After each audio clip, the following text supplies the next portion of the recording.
Hello everyone, welcome to final study. আশা করি প্রত্যেকে খুব ভালো আছো এবং প্রিপারেশন খুব সুন্দর চলছে। তোমরা অনেকে অবগত আছো, আমরা নতুন একটা ম্যাথের ফাউন্ডেশন ব্যাচ লঞ্চ করছি 1.0। বেসিক্যালি এটা তারই একটা ডেমোস্ট্রেশন বা ডেমো ক্লাস ধরতে পারো। সবার প্রথমে দেখো ব্যাচ রিগার্ডিং একটু বলি। যে ম্যাথের ফাউন্ডেশন ব্যাচ আমরা 0 টু প্রো লেভেল ব্যাচ 1.0 আমরা নাম দিয়েছি। এই ব্যাচে অ্যাকচুয়ালি ম্যাথে যদি আমরা দেখি, যতগুলো চ্যাপ্টার আমাদের কাছে আছে, তুমি কম্পিটিটিভ এক্সামের ক্ষেত্রে শুধুমাত্র ম্যাথ না, যে কোনো সাবজেক্টের ক্ষেত্রে যদি আমরা প্রিপারেশনের কথা ভাবি, এত এত সিলেবাস থাকে, এত এত তার ভেতর টাইপ আমাদেরকে পড়তে হয়, এতটা জিনিস আমাদেরকে কভার করতে হয়, এতটাই ভাস্ট, যেখানে তুমি যদি খুব ইম্পর্টেন্ট পার্টগুলো, যেগুলো এক্সাম পয়েন্ট অফ ভিউ থেকে আমাদের কাছে ইম্পর্টেন্ট, এটা যদি কভার তুমি না করতে পেরেছো এবং রিসেন্ট প্যাটার্নে, ধরো রিসেন্টলি এসএসসির যদি আমি কোনো এক্সাম ধরি, সিজিএল, সিএইচএসএল বা রেলের যে রিসেন্ট প্যাটার্নে এক্সামগুলো চলছে, সেই নতুন প্যাটার্ন থেকে কোশ্চেন কোন কোন পার্টিকুলার টপিক থেকে জিজ্ঞাসা করছে বা কোন টাইপগুলো আমাদের কাছে ইম্পর্টেন্ট, যদি এই অ্যানালাইসিসটা আমাদের কাছে না থেকে থাকে, তাহলে কিন্তু তোমার এত বড় সিলেবাস পুরোটা কভার করার পর তুমি না পাবে তার রিভিশন করার জন্য, না তুমি পরীক্ষার হলে গিয়ে সেটাকে ইমপ্লিমেন্ট করতে পারবে। সো এই পুরো ব্যাচটা জুড়ে আমরা সেটুকুই করবো, যেটাতে একজন, তুমি যদি কোনো পার্টিকুলার টপারের ইন্টারভিউ দেখে থাকো, তারা দেখবে সবসময় একটা কথাই বলে যে তারা প্রিভিয়াস যতগুলো শিফট হয়েছে বা রিসেন্ট প্যাটার্নের যেই কোশ্চেন আমাদের কাছে আসছে, সেইগুলোকে তারা অ্যানালাইসিস করে বসে বসে যে কোন কোন পার্টগুলো আমাদের কাছে ইম্পর্টেন্ট। সো এই ব্যাচের টার্গেটটি আমাদের কাছে থাকবে যে প্রত্যেকটা টপিক ওয়াইজ আমাদের কাছে কোন টাইপগুলো আমাদের কাছে ইম্পর্টেন্ট আছে এবং রিসেন্ট প্যাটার্নে কোন কোন জায়গা থেকে কোশ্চেন জিজ্ঞাসা করেছে, সেখান থেকে ধরে ধরে আমরা ক্লাস শিখবো। ঠিক। সো প্রথম কথা হচ্ছে যে আমরা করবো কি, দেখো একদম বেসিক লেভেল থেকে আমরা স্টার্ট করব। সবার প্রথমেই বলি যে ম্যাথে এরকমটা হয়, তুমি যদি দেখো অনেকেই আসে, ক্লাস নেয় এবং শুধুমাত্র শর্ট ট্রিক্স বলে দিয়ে চলে যায়। বাদ বাকি যারা আমরা ক্লাস করি বা যাদের আমাদের সায়েন্স ব্যাকগ্রাউন্ড থাকে না, ম্যাথ একটু উইক থাকে, তাদের ক্ষেত্রে কি হয় যে ওই শর্টকাট ট্রিক্স একদিন দুদিন মনে থাকে, দুদিন পরে আমরা ভুলেই যাই। সো আমাদের টার্গেট এটাই থাকবে যে একদম জিরো লেভেল থেকে আমরা স্টার্ট করব, একদম বেস ধরে ধরে পড়বো আমরা। সেখান থেকে আমরা সবার প্রথমেই শিখবো যে কোনো একটা পার্টিকুলার কোশ্চেনের বেসিক কী আছে, দেন আস্তে আস্তে আমরা কী করবো, তার কোনো যদি পার্টিকুলার ডিফারেন্ট মেথড থেকে থাকে, যেটাকে আমরা শর্টকাট বা শর্ট ট্রিক্স বলছি, সেটা আমরা শিখবো। যাতে করে কি হবে না, পরীক্ষার হলে গিয়ে তুমি যদি কোনো সময় সে শর্ট ট্রিক্স ভুলে গিয়েও থাকো, আমরা কি করতে পারবো না, সেখান থেকে বেসিক ধরে কোশ্চেন সলভ করে বেরিয়ে আসতে পারবো। জাস্ট ফর এক্সাম্পল দেখো, যদি আমরা দেখি যে ম্যাথের কোনো একটা পার্টিকুলার টপিক, যেমন ধরো নাম্বার সিস্টেম, নাম্বার সিস্টেমে যদি আমরা টাইপগুলো দেখি, যে নাম্বার সিস্টেম একটা হিউজ বড় চ্যাপ্টার। এর ভিতর দেখো যে টাইপগুলো আমাদেরকে কভার করতে হয়, সবার প্রথমে আছে দেখো ক্লাসিফিকেশন অফ নাম্বার। নাম্বারের ক্লাসিফিকেশন, কোনটা প্রাইম নাম্বার, কোনটা composite number, rational number, irrational number, তো এই ব্যাপারগুলো আমাদেরকে জানতে হবে সবার প্রথমেই। দেন দেখো যদি আমরা আসি ডিভিজিবিলিটি রুলের উপরে, খুব ভালো কোশ্চেন আমাদের কাছে জিজ্ঞাসা করে। দেন ডিজিট রিগার্ডিং কোনো প্রবলেম, কাউন্টিং নাম্বার, কোনো একটা পার্টিকুলার রেঞ্জ তোমাকে দিয়ে দেওয়া থাকে, সেই রেঞ্জের ভিতরে কতগুলো নাম্বার আছে বা 5 কতবার ইউজ হয়েছে, এই টাইপের কোশ্চেন এখান থেকে আসতে পারে। Problem based on unit digit, একক স্থানীয় অঙ্কের উপরে আমাদের কাছে প্রবলেম জিজ্ঞাসা করে। ফ্যাক্টরাইজেশন অফ নাম্বার, কোনো পার্টিকুলার নাম্বারের উৎপাদক কতগুলো আছে। আবার তুমি যদি ফ্যাক্টরাইজেশন নাম্বারের ভেতরে ঢোকো না, টোটাল 18 রকম টাইপের কোশ্চেন তুমি এখান থেকে পাবে। যেমন প্রাইম ফ্যাক্টর কি হতে পারে, odd factor, even factor, total number of factor, তার সাম, মাল্টিপ্লিকেশন, এরকমভাবে এখান থেকে আবার তুমি 17-18 রকম টাইপ এখান থেকে আসবে। ঠিক। নেক্সট দেখো প্লেস ভ্যালু রিগার্ডিং কোশ্চেন আসতে পারে। কোনো একটা পার্টিকুলার এক্সপ্রেশন তোমাকে দিয়ে দেবে এক্সামিনার, তার লাস্টে কতগুলো জিরো আছে সেটা তোমাকে ক্যালকুলেট করতে বলতে পারে। অথবা নাম্বার সিস্টেম থেকে নর্মালি আমাদের ওয়ার্ড প্রবলেমও কিছু হয়। সো এই যে ধরো এত বড় একটা চ্যাপ্টার, তুমি যদি শুধুমাত্র এটুকুই দেখো, ভালো করে কভার করতে গেলে মিনিমাম 10 থেকে 15টা ক্লাস শুধুমাত্র নাম্বার সিস্টেমে লাগবে। ঠিক। কিন্তু দেখো প্রিপারেশন যখন আমরা নিই, আমাদের কি হয় না, কম্পিটিটিভ ফিল্ডে আমাদের কাছে এতটা টাইম থাকে না, কারণ তুমি ম্যাথ পড়বে, তার সাথে তুমি রিজনিং পড়বে, ইংলিশ পড়বে, আবার জিএসএ ধরো এত বড় ভাস্ট, এই 8টা টপিক তোমাকে পড়তে হবে।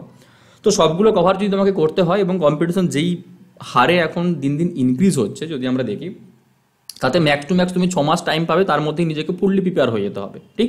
তো সেই জন্য অ্যানালাইসিসটা খুব প্রয়োজন, যে কোন পার্টিকুলার টপিক আমার কাছে কতটা ইম্পর্টেন্ট, কোন কোন জায়গা থেকে আমাদের কাছে কোশ্চেন আসছে, সেইগুলো শুধুমাত্র আমরা পড়বো। এরকম না যে আমরা পুরোপুরি স্কিপ করে চলে যাব। ঠিক। আমরা মেন কন্টেন্টেই থাকবো, কিন্তু আমরা অ্যানালাইসিসটা খুব ভালো করে করবো, যে হ্যাঁ এইটুকু কভার করলে আমি মোটামুটি পুরোটাই রপ্ত করে নিতে পারবো। ঠিক। সো এই ব্যাচের দেখো মেন টার্গেট হচ্ছে আমাদের এটাই, যে আমরা অ্যানালাইসিস করবো খুব ভালোভাবে, একদম জিরো বা বেস লেভেল থেকে স্টার্ট করবো, তার বেসিক ওয়ে কী আছে, দেন তারপরে আমরা তার কোনো শর্টকাট ট্রিক্সে আসবো। ওকে। নেক্সট দেখো যদি আমরা বলি যে ব্যাচের কী কী পাবে ফ্যাসিলিটি, প্রথম কথা হচ্ছে তুমি অ্যাডভান্স ম্যাথ এবং অ্যারিথমেটিক দুটো পার্টকেই আমরা খুব সুন্দরভাবে কভার করব।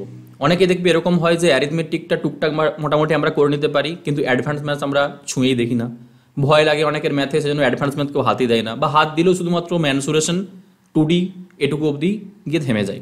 তো আমরা যতগুলো ক্লাস আছে, মডার্ন ম্যাথ বলো অথবা তুমি অ্যাডভান্স ম্যাথ বলো, তাতে ত্রিকোণমিতি হোক, অ্যালজেব্রা হোক, ম্যানসুরেশন 2D 3D হোক, অথবা হাইট অ্যান্ড ডিস্টেন্সের কোনো প্রবলেম হোক, ঠিক, বা ধরে নাও পারমুটেশন কম্বিনেশন, সমস্ত জায়গা থেকে আমরা আস্তে আস্তে ধরে ধরে কভার করবো ব্যাচে।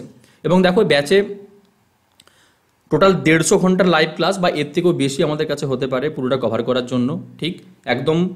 আর যদি আমরা দেখি ক্লাসের নোট এবং তার সাথে আমরা পুরো সম্পূর্ণ প্র্যাকটিস সেট দেবো, যেটা দেওয়া থাকবে রিসেন্ট প্যাটার্নের উপর। যেমন তোমাকে আমি এক্সাম্পল দেখাই, সবার প্রথম যদি আমরা আসি, দেখো এটা হচ্ছে আমাদের প্র্যাকটিস সেট। যেমন এইচসিএফ এবং এলসিএম, লসাগু গসাগুর একটা প্র্যাকটিস সেট, যেখানে তোমার কাছে থাকবে পুরোটাই কিন্তু বাই ল্যাঙ্গুয়েজে।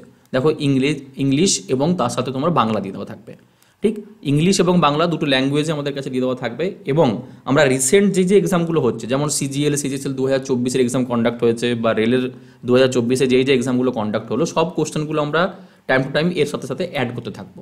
সো টোটাল এখান থেকে, এবং প্রতিটা টপিকেই তোমার কাছে টাইপ ওয়াইজ কোশ্চেন থাকবে। যেমন ধরো এলসিএম এবং এইচসিএফের যদি সাপোজ 8 রকম টাইপের আমাদের কাছে কোশ্চেন আসে, তো সেরকম টাইপের উপরেই তুমি প্র্যাকটিস সেট পাবে। যেমন প্রথম টাইপ দেখো এখানে আছে কি, যে এলসিএম এবং এইচসিএফ তার ক্যালকুলেটরের উপর বেস করে কোশ্চেন। সেকেন্ড আছে যে অ্যাপ্লিকেশন অফ এলসিএম এর অ্যাপ্লিকেশন লাগিয়ে এখান থেকে কি কোশ্চেন আমাদের কাছে আসতে পারে। এরকমভাবে প্রতিটাতেই তোমার কি পাবে না, যখনই ক্লাস শেষ হবে, ক্লাস শেষ হয়ে যাওয়ার পর আমরা সবার প্রথমে কনসেপ্ট শিখবো, কনসেপ্ট শেখার পরে তাতে আমরা ক্লাসে তো কোশ্চেন সলভ করবোই, এরপরে এরকম আমরা প্র্যাকটিস সেট, যেটাও আমরা ক্লাসের থ্রু দিয়ে সলভ করবো। নেক্সট কি দেখো, নেক্সট পাবো আমরা মক টেস্ট।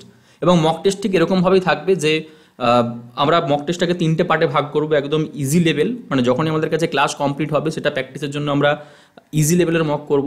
দেন তারপরে আমাদের কাছে আসবে মডারেট লেভেল, তারপরে আমরা সলভ করবো টাফ লেভেল, মানে যেগুলো সিজিএল মেন্স বা ব্যাঙ্কিং প্রিলিমস মেন্সের যে টাফ কোশ্চেনগুলো আমাদের কাছে অ্যারিথমেটিকের আসে কি অ্যাডভান্সের আসে, সেগুলোকে আমরা সলভ করা শিখবো, ঠিক। যেমন দেখো আমরা মকেরও একটা এখানে এক্সাম্পল হিসাবে নিয়েছি, যে ফুল সেট একটা আছে ম্যাথের নাম্বার 1, সেখানে দেখো টোটাল মার্কস আছে 50, কোশ্চেন লেভেল কিন্তু একদম ইজি আছে, টাইম দিয়ে দেওয়া আছে 1 ঘন্টা। মানে একদম ফার্স্ট টাইম যদি কোনো মকের কথা বলা হয় কোনো পার্টিকুলার চ্যাপ্টার কমপ্লিট হওয়ার পর, তাহলে আমরা কি করব না, এখান থেকে এরকমভাবে আমরা মক সলভ করব, ঠিক। সো ব্যাচ রিগার্ডিং দেখো আমরা কিছু বলছি না, শুধুমাত্র যেহেতু এটা আমাদের ডেমো ক্লাস, যারা প্রিপারেশন এখন শুরু করছো বা মনে হচ্ছে যে প্রিপারেশন নিচ্ছ কিন্তু ম্যাথের ঠিকঠাক ঘাটতি পূরণ হচ্ছে না, তারা চাইলে আমাদের এই ব্যাচ জয়েন করতে পারো। দেখো স্পেশাল অফার এখন আছে, যে ব্যাচের প্রাইস আমরা 2000 থেকে কমিয়ে 599 টাকা অনলি রেখেছি। এবং সবথেকে বড় ব্যাপার হচ্ছে যে কোর্সের ভ্যালিডিটি, যে ভ্যালিডিটিটা তুমি পাবে টোটাল কত না 30 মান্থ, মানে বুঝতে পারছো প্রায় 2.5 বছর অবধি তোমার কাছে ভ্যালিডিটি থাকবে। একবার পারচেস করে নেওয়ার পরে তুমি আপ টু যতদিন অবধি প্রিপারেশনে থাকবে, চাইবো না কখনোই যে 1 বছরের বেশি তুমি প্রিপারেশন লেভেলে থাকো, বাট যতদিন অবধি তুমি থাকবে তুমি এটাকে পুরোটা অ্যাক্সেস করতে পারবে। এবং সমস্ত পরীক্ষার জন্য এটা হেল্পফুল হবে। তুমি স্টেট গভর্নমেন্টের কোনো এক্সাম দাও, সেটা ডব্লিউপি হোক, কেপি, পিএসসি, ডব্লিউবিসিএস, স্টেট যাই হোক না কেন, অথবা তুমি সেন্ট্রাল গভর্নমেন্টের যে কোনো এক্সাম দাও, রেল বলো বা এসএসসি বলো, সবগুলোর ক্ষেত্রে কিন্তু এটা আমাদের কাছে ইম্পর্টেন্ট, ঠিক। সো একবার দেখে নাও, যদি মনে হয় যে এই কোর্স তোমার কাছে কাজে লাগবে বা লেবার প্রয়োজন আছে, দেন এই যে নাম্বার দেখো আমাদের কাছে দিয়ে দেওয়া আছে নিচে 2টো কন্ট্যাক্ট নাম্বার, এই 2টো কন্ট্যাক্ট নাম্বারে কিন্তু ফোন করে তোমরা এই ব্যাচে এনরোলমেন্ট করে নিতে পারো, ঠিক আছে। চলো, তো সবার প্রথমে দেখো আমরা এই ডেমো ক্লাস যেটা আমরা দেখছিলাম, ডেমো ক্লাসে আমরা আজকে যেটা পড়বো সেটা হচ্ছে রেশিও অ্যান্ড প্রপোর্শন। তো রেশিও এবং প্রপোর্শনের সবার প্রথমে যদি আমরা আসি, যে এই পার্টিকুলার চ্যাপ্টারটাকে আমি কেন তুলেছি ডেমোর জন্য, তার কারণ এটা এমন একটা চ্যাপ্টার যার সাথে ওতপ্রোতভাবে মিনিমাম 7-8টা চ্যাপ্টার তোমার কাছে জড়িয়ে আছে ম্যাথে। যেরকম ধরো পার্সেন্টেজকে আমরা কি বলি, যে ম্যাথের মাদার চ্যাপ্টার, যে পার্সেন্টেজ তুমি খুব ভালোভাবে রপ্ত করতে পারলে মোটামুটি তুমি বাদবাকি চ্যাপ্টারগুলো সেখানে ইউজ করতে পারবে। বা রিজনিংয়ের ক্ষেত্রে যেরকম আমরা ভালো কোডিং ডিকোডিং, এই চ্যাপ্টারটাকে যেরকম আমরা মাদার চ্যাপ্টার হিসাবে চিনি, ঠিক সেরকমই এই চ্যাপ্টারটা তোলার উদ্দেশ্য হচ্ছে এটাই, যে এটা এমন একটা চ্যাপ্টার যার সাথে তুমি মিনিমাম 7 থেকে 8টা চ্যাপ্টার ওতপ্রোতভাবে জড়িয়ে আছে। যেমন দেখো সবার প্রথমে যদি আমরা আসি, যে রেশিওর সাথে কী কী চ্যাপ্টার ডিরেক্টলি রিলেটেড আছে, একটা হচ্ছে এজ প্রবলেমের কোশ্চেন, রেশিও থ্রু দিয়েই সলভ হবে। পার্টনারশিপের কোশ্চেন, অংশীদারিত্ব কারবার, এটাও রেশিও থ্রু দিয়েই সলভ হয়। মিক্সার এবং অ্যালিগেশনের কোশ্চেনও তোমার ম্যাক্স টু ম্যাক্স সবগুলোই তোমার রেশিও থ্রু দিয়ে সলভ হবে। শুধুমাত্র এই 3টে না, এটা ছাড়াও দেখো যদি আমরা রেশিওর কথা ভাবি, রেশিও তোমাকে যে কোনো চ্যাপ্টারের ক্ষেত্রে জিজ্ঞাসা করতে পারে। সাপোজ তোমাকে বললো যে পার্সেন্টেজের সাথে রেশিওকে অ্যাড করে দিল, পার্সেন্টেজ বা শতকরা চ্যাপ্টারে তোমাকে রেশিও অ্যাড করে দিতে পারে, যে কোনো দুটো পার্টিকুলার নাম্বার দিয়ে দেওয়া আছে, একটা নাম্বারকে 10% ইনক্রিজ করা হলো, একটা নাম্বারকে 10% ইনক্রিজ করলো, একটা নাম্বারকে সাপোজ 20% ডিক্রিজ করে দেওয়া হয়েছে।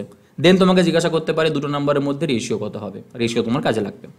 এইচসিএফ এবং এলসিএম, এইচসিএফ এবং এলসিএম এর ম্যাক্সিমাম কোশ্চেন সলভ করার সময় আমরা রেশিওকে ইউজ করব।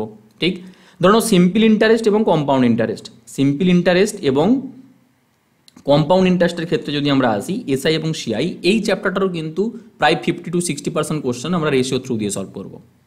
ঠিক, সো দেখো রেশিওটা তোলার আমার উদ্দেশ্য এটাই যে এই চ্যাপ্টারটা মোটামুটি ভালোভাবে যদি আমরা রপ্ত করতে পারি, অনেকগুলো চ্যাপ্টার আমাদের কাছে কাজে আসবে।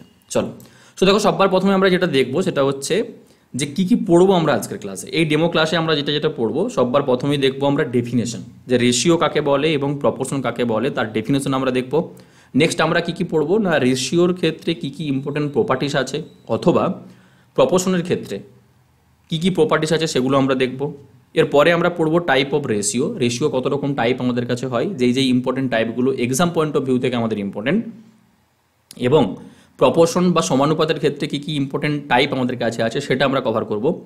পরে আমরা আসবো দেখো কম্বাইন্ড রেশিও, রেশিওকে একসাথে কম্বাইন করে কিভাবে আমরা রেশিও তৈরি করতে পারি নতুনভাবে, তার কতগুলো মেথড আমাদের কাছে থাকছে, কোনটা ওল্ড মেথড ছিল, নিউ মেথড আমাদের কাছে কি অ্যাপ্লাই হচ্ছে, সবগুলো আমরা এখানে শিখবো।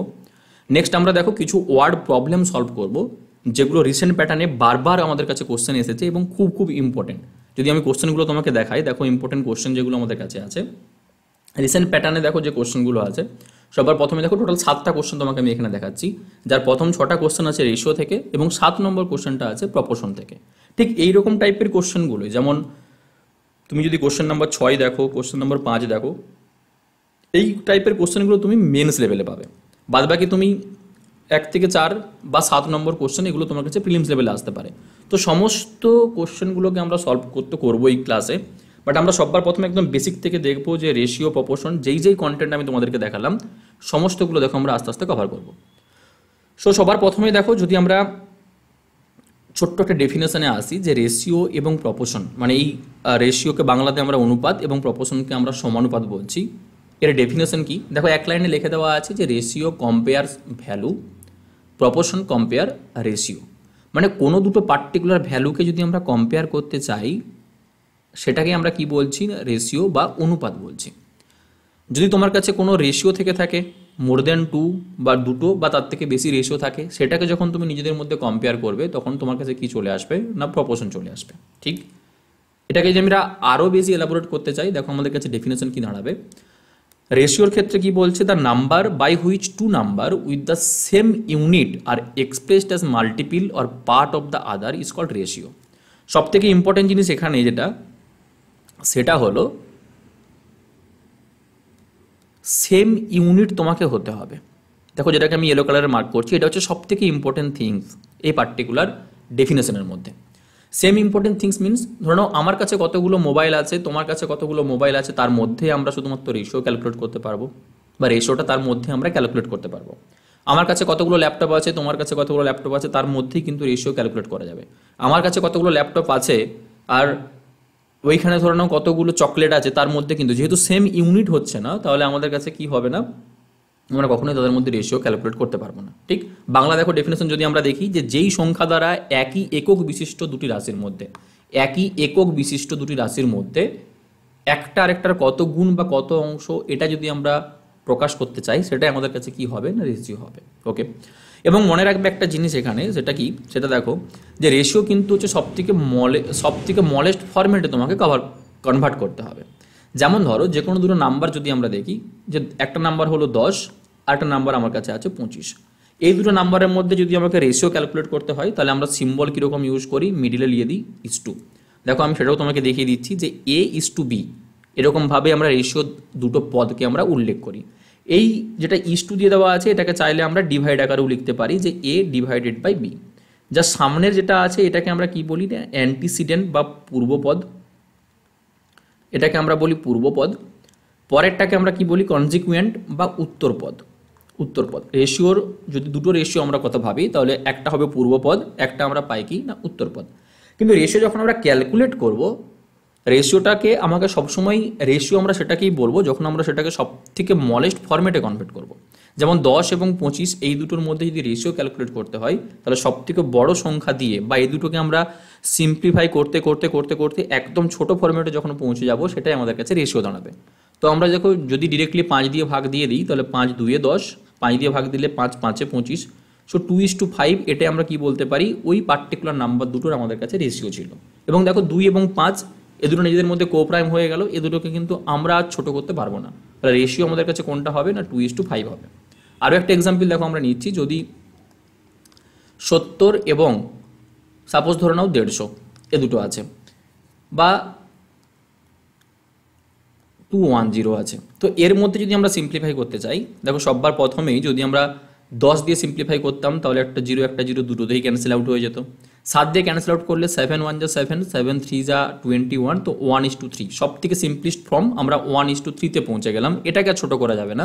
তাহলে 70 এবং 210 মধ্যে যেটা রেশিও আমাদের কাছে আসবে সেটা কত হবে না 1:3 হবে, এটাকে আমরা রেশিও বলতে পারি। Okay, so I hope definition clear হয়েছে প্রত্যেকের। নেক্সট আমরা দেখো যেটা আসবো যে রেশিওর ক্ষেত্রে ইম্পর্টেন্ট প্রপার্টিজ কী কী আছে যেগুলো কোশ্চেন সলভ করার জন্য আমার কাজে আসবে। সবার প্রথমে যদি তোমাকে আমি রেশিওর এক্সাম্পল দেখাই, একদম ফার্স্ট প্রপার্টিজ এটাকে আমি মার্ক করতে পারি। ধরো একটা নাম্বার 10 আর একটা নাম্বার 20, এদের মধ্যে যদি আমরা রেশিও নিতাম 10 দিয়ে দুটোকেই ভাগ যেত, আমরা কি বলতে পারি যে রেশিও আসবে 1:2।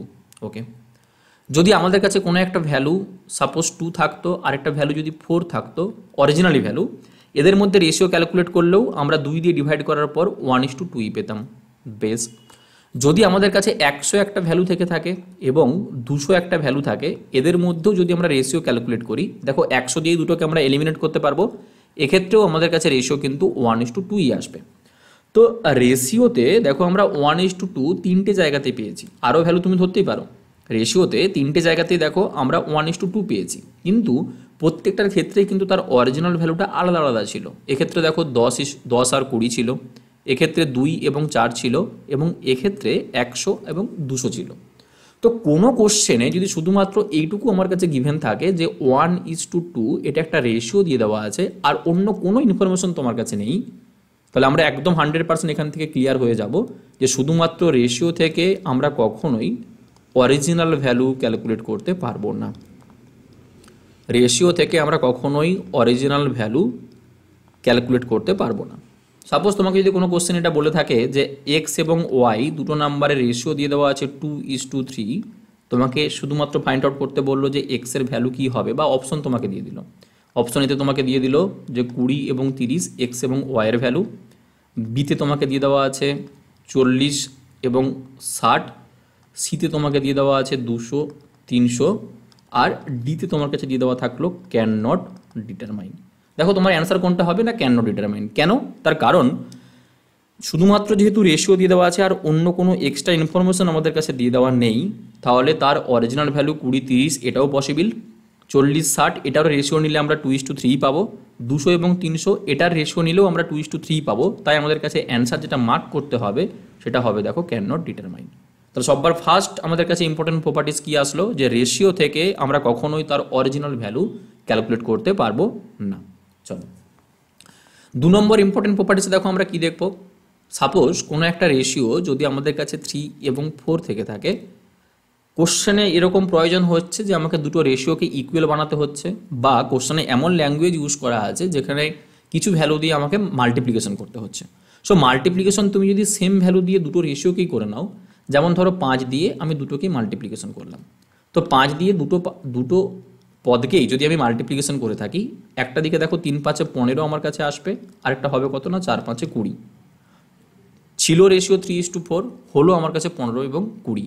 কিন্তু যখন এটাকে আমি আবার সিম্পলিফাই করব, যখন আমি আবার সিম্পলেস্ট ফরম্যাটে নিয়ে আসবো, দেখো 5 দিয়ে ডিভাইড করলে 5 3 15, 5 দিয়ে ডিভাইড করলে 5 4 আমাদের কাছে 20 আসবে, পুনরায় আমরা সেই রেশিওটাই পাবো যেটা আমাদের কাছে প্রিভিয়াসলি ছিল। ঠিক, সো এখান থেকে আমরা কি প্রপার্টিস দেখো অ্যাপ্লাই করতে পারি যে কোনো পার্টিকুলার রেশিওর সাথে তোমার প্রয়োজনের সুবিধার্থে তুমি যে কোনো ভ্যালুকে মাল্টিপ্লিকেশন যদি দু সাইডেই করে থাকো তাতে রেশিওর কোনো চেঞ্জেস হয় না, তুমি চাইলে করতে পারো, কোনো সমস্যা নেই, কারণ রেশিও তোমার কাছে সেমই থাকছে। ঠিক, সো 1 নম্বর পয়েন্টে আমরা শিখলাম কি যে রেশিও থেকে অরিজিনাল ভ্যালু আইডেন্টিফাই করা যাবে না যদি অন্য কোনো ইনফরমেশন না দিয়ে দেওয়া থাকে। 2 নম্বর পয়েন্টে দেখো আমরা এটা পড়লাম যে রেশিওর সাথে তুমি যদি সেম ভ্যালু দুটো দিকে মাল্টিপ্লিকেশন করো, রেশিও তোমার কাছে সেমই থাকে, কোনো চেঞ্জেস তোমার কাছে হয় না। চলো 3 নম্বর দেখো, যদি আমরা ডিভাইডের ক্ষেত্রে ভাবি যে 3 ছিল এবং 4 রেশিও দিয়ে দেওয়া ছিল, সাপোজ দুটো দিককে আমরা 5 দিয়ে ডিভাইড করছি, তো দুটো দিককে যখন তুমি 5 দিয়ে ডিভাইড করবে, পুনরায় তোমার কাছে দেখো রেশিও ক্যালকুলেট করলে সেইগুলোতে ক্যান্সেল আউট হয়ে যাওয়ার পর 3:4ই থাকছে। তাহলে নাম্বার আমরা দুই দিকেই সেম মাল্টিপ্লিকেশন করি অথবা আমরা নাম্বার দুই দিকেই ডিভাইড করি, তাতে রেশিওর কোনো চেঞ্জেস আমাদের কাছে আসে না। এটা হলো 3 নম্বর প্রপার্টিস।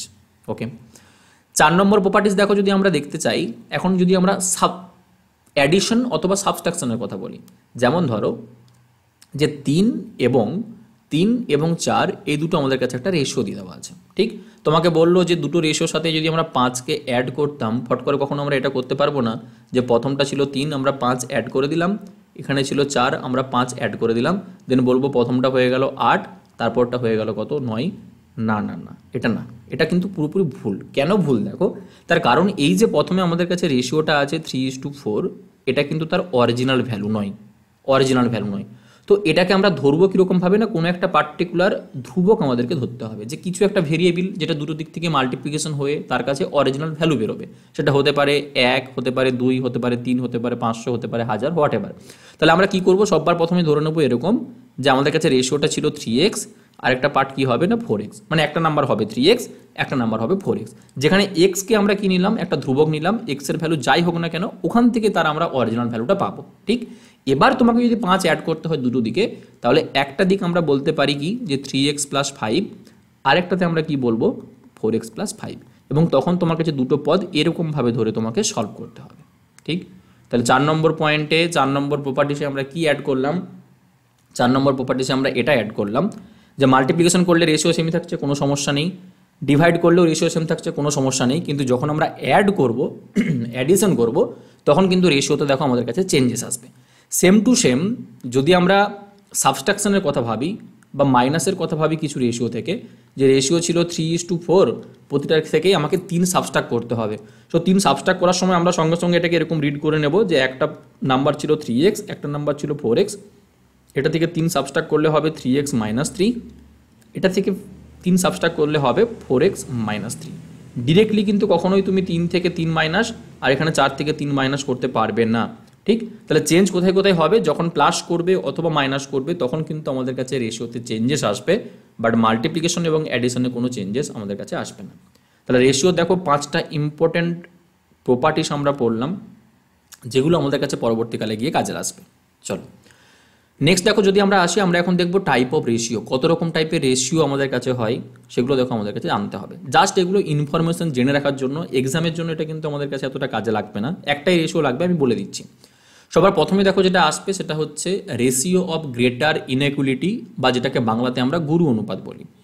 যে এমন কিছু একটা অনুপাত বা রেশিও তোমার কাছে হবে যার উত্তরপদ অপেক্ষা যার পূর্ব পদটা উত্তর পদ অপেক্ষা বড় হবে, মানে সামনের পদটা হবে বড়, পেছনের পদটা হবে ছোট, তাকে আমরা বলবো গুরু অনুপাত।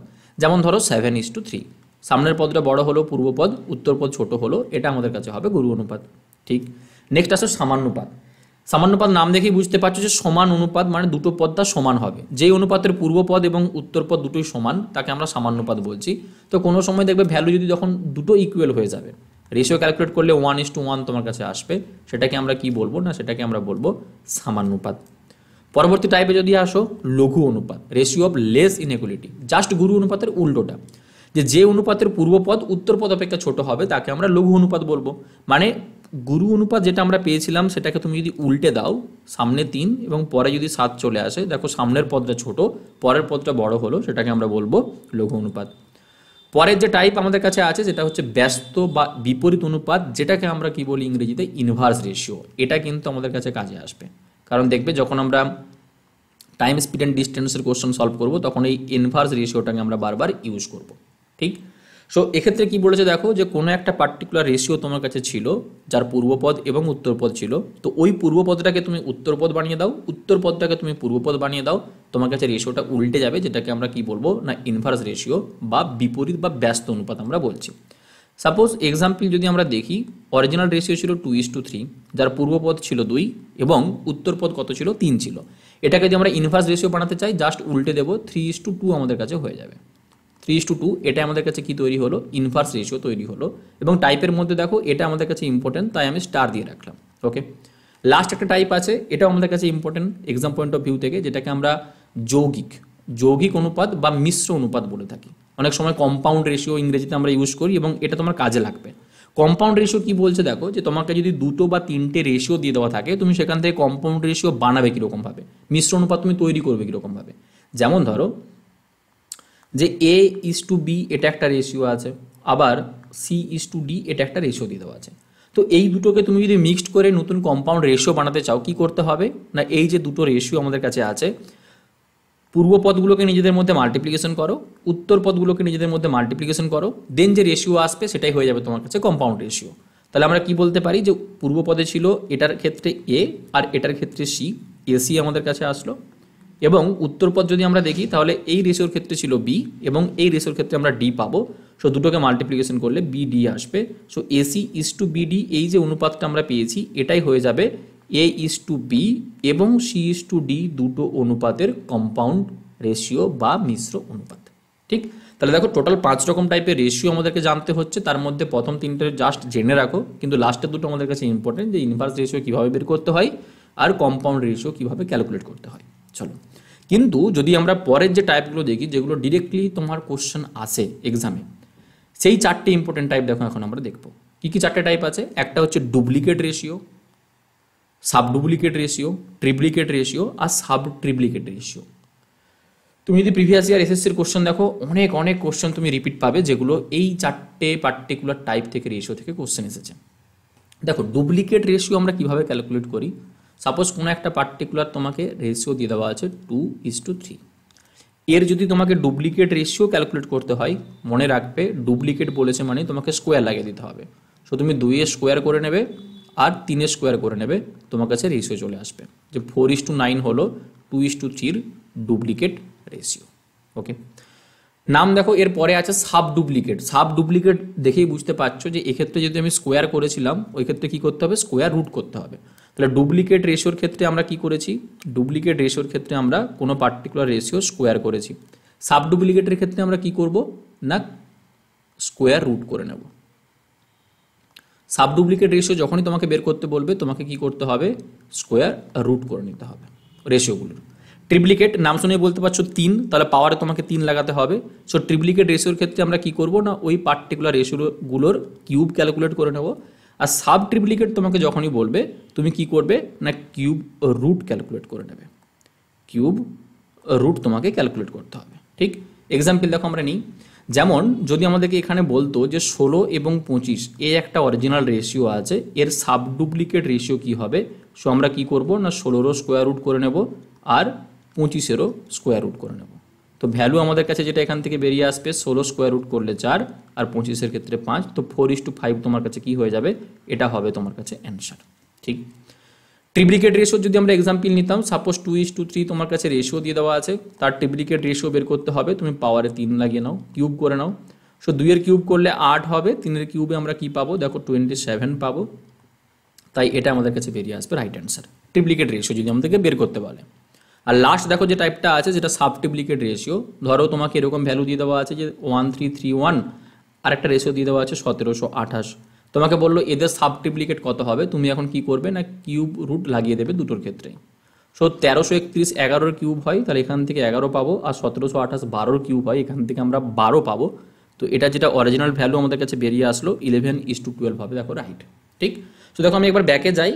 আগের ক্ষেত্রে আমরা কি বলেছিলাম, যে জাস্ট আমরা প্রথমে দেখছিলাম যে টাইপ অফ রেশিও কী কী আমাদের কাছে আছে, টোটাল 5 রকম টাইপ হয়। But exam point of view থেকে ইম্পর্টেন্ট আমাদের কাছে এই 4টে টাইপ, যেখান থেকে ডিরেক্টলি কোশ্চেন আমাদের কাছে আসে।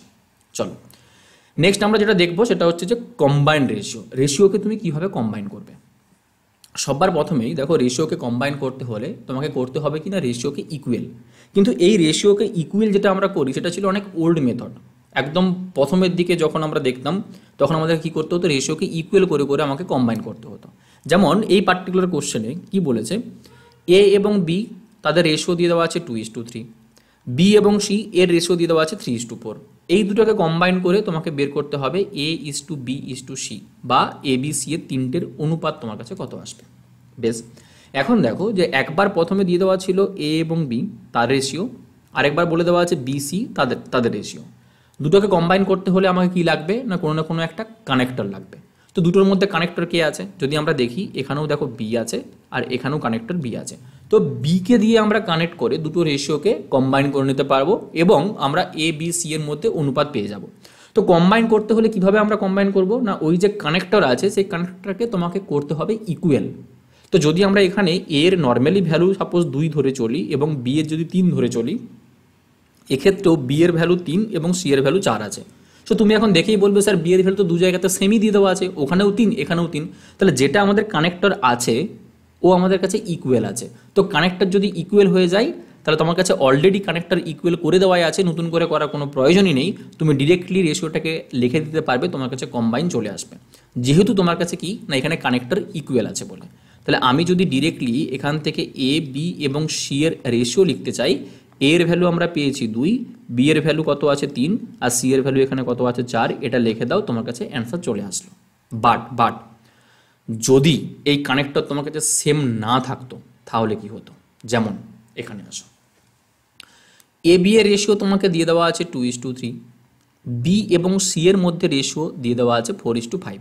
এখন যদি আমরা কম্বাইন করতে চাই, কার কার সাহায্য নিয়ে আমরা কম্বাইন করতে পারবো না কানেক্টর বি এর সাহায্য নিয়ে আমরা কম্বাইন করতে পারবো। বাট তুমি যখনই বি এর দিকে দেখবে, বি এর ভ্যালু এখানে আছে 3, বি এর ভ্যালু এখানে দিয়ে দেওয়া আছে 4, দুটো কিন্তু সেম না। তো কানেক্ট করতে হলে ওইটাকে তোমাকে সববার প্রথমে সেম করতে হবে। কিভাবে সেম করবে, সো তুমি একবার দেখো এরকমভাবে লিখবে যে এ এবং বি তার রেশিও এখানে বলে দেওয়া আছে 2:3 আর বি এবং সি তার রেশিও তোমাকে বলে দেওয়া আছে 4:5। এখন তুমি যদি বিটাকে দুই জায়গাতে সেম বানাতে চাও, একবার আছে 3 একবার আছে 4, সো দুটোর কমন মাল্টিপিল তুমি কত বানাতে পারবে না 12 বানাতে পারবে। তা দু জায়গাতে বিটা সেম হয়ে যাবে।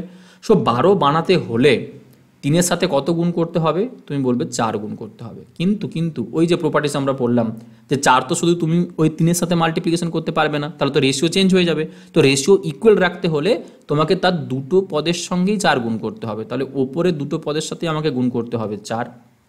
সিমিলারলি নিচে যদি আমাকে 4কে 12 বানাতে হয় তাহলে আমরা 3 গুণ করব, কিন্তু দুটো পদের সঙ্গে আমাকে 3 গুণ করতে হবে।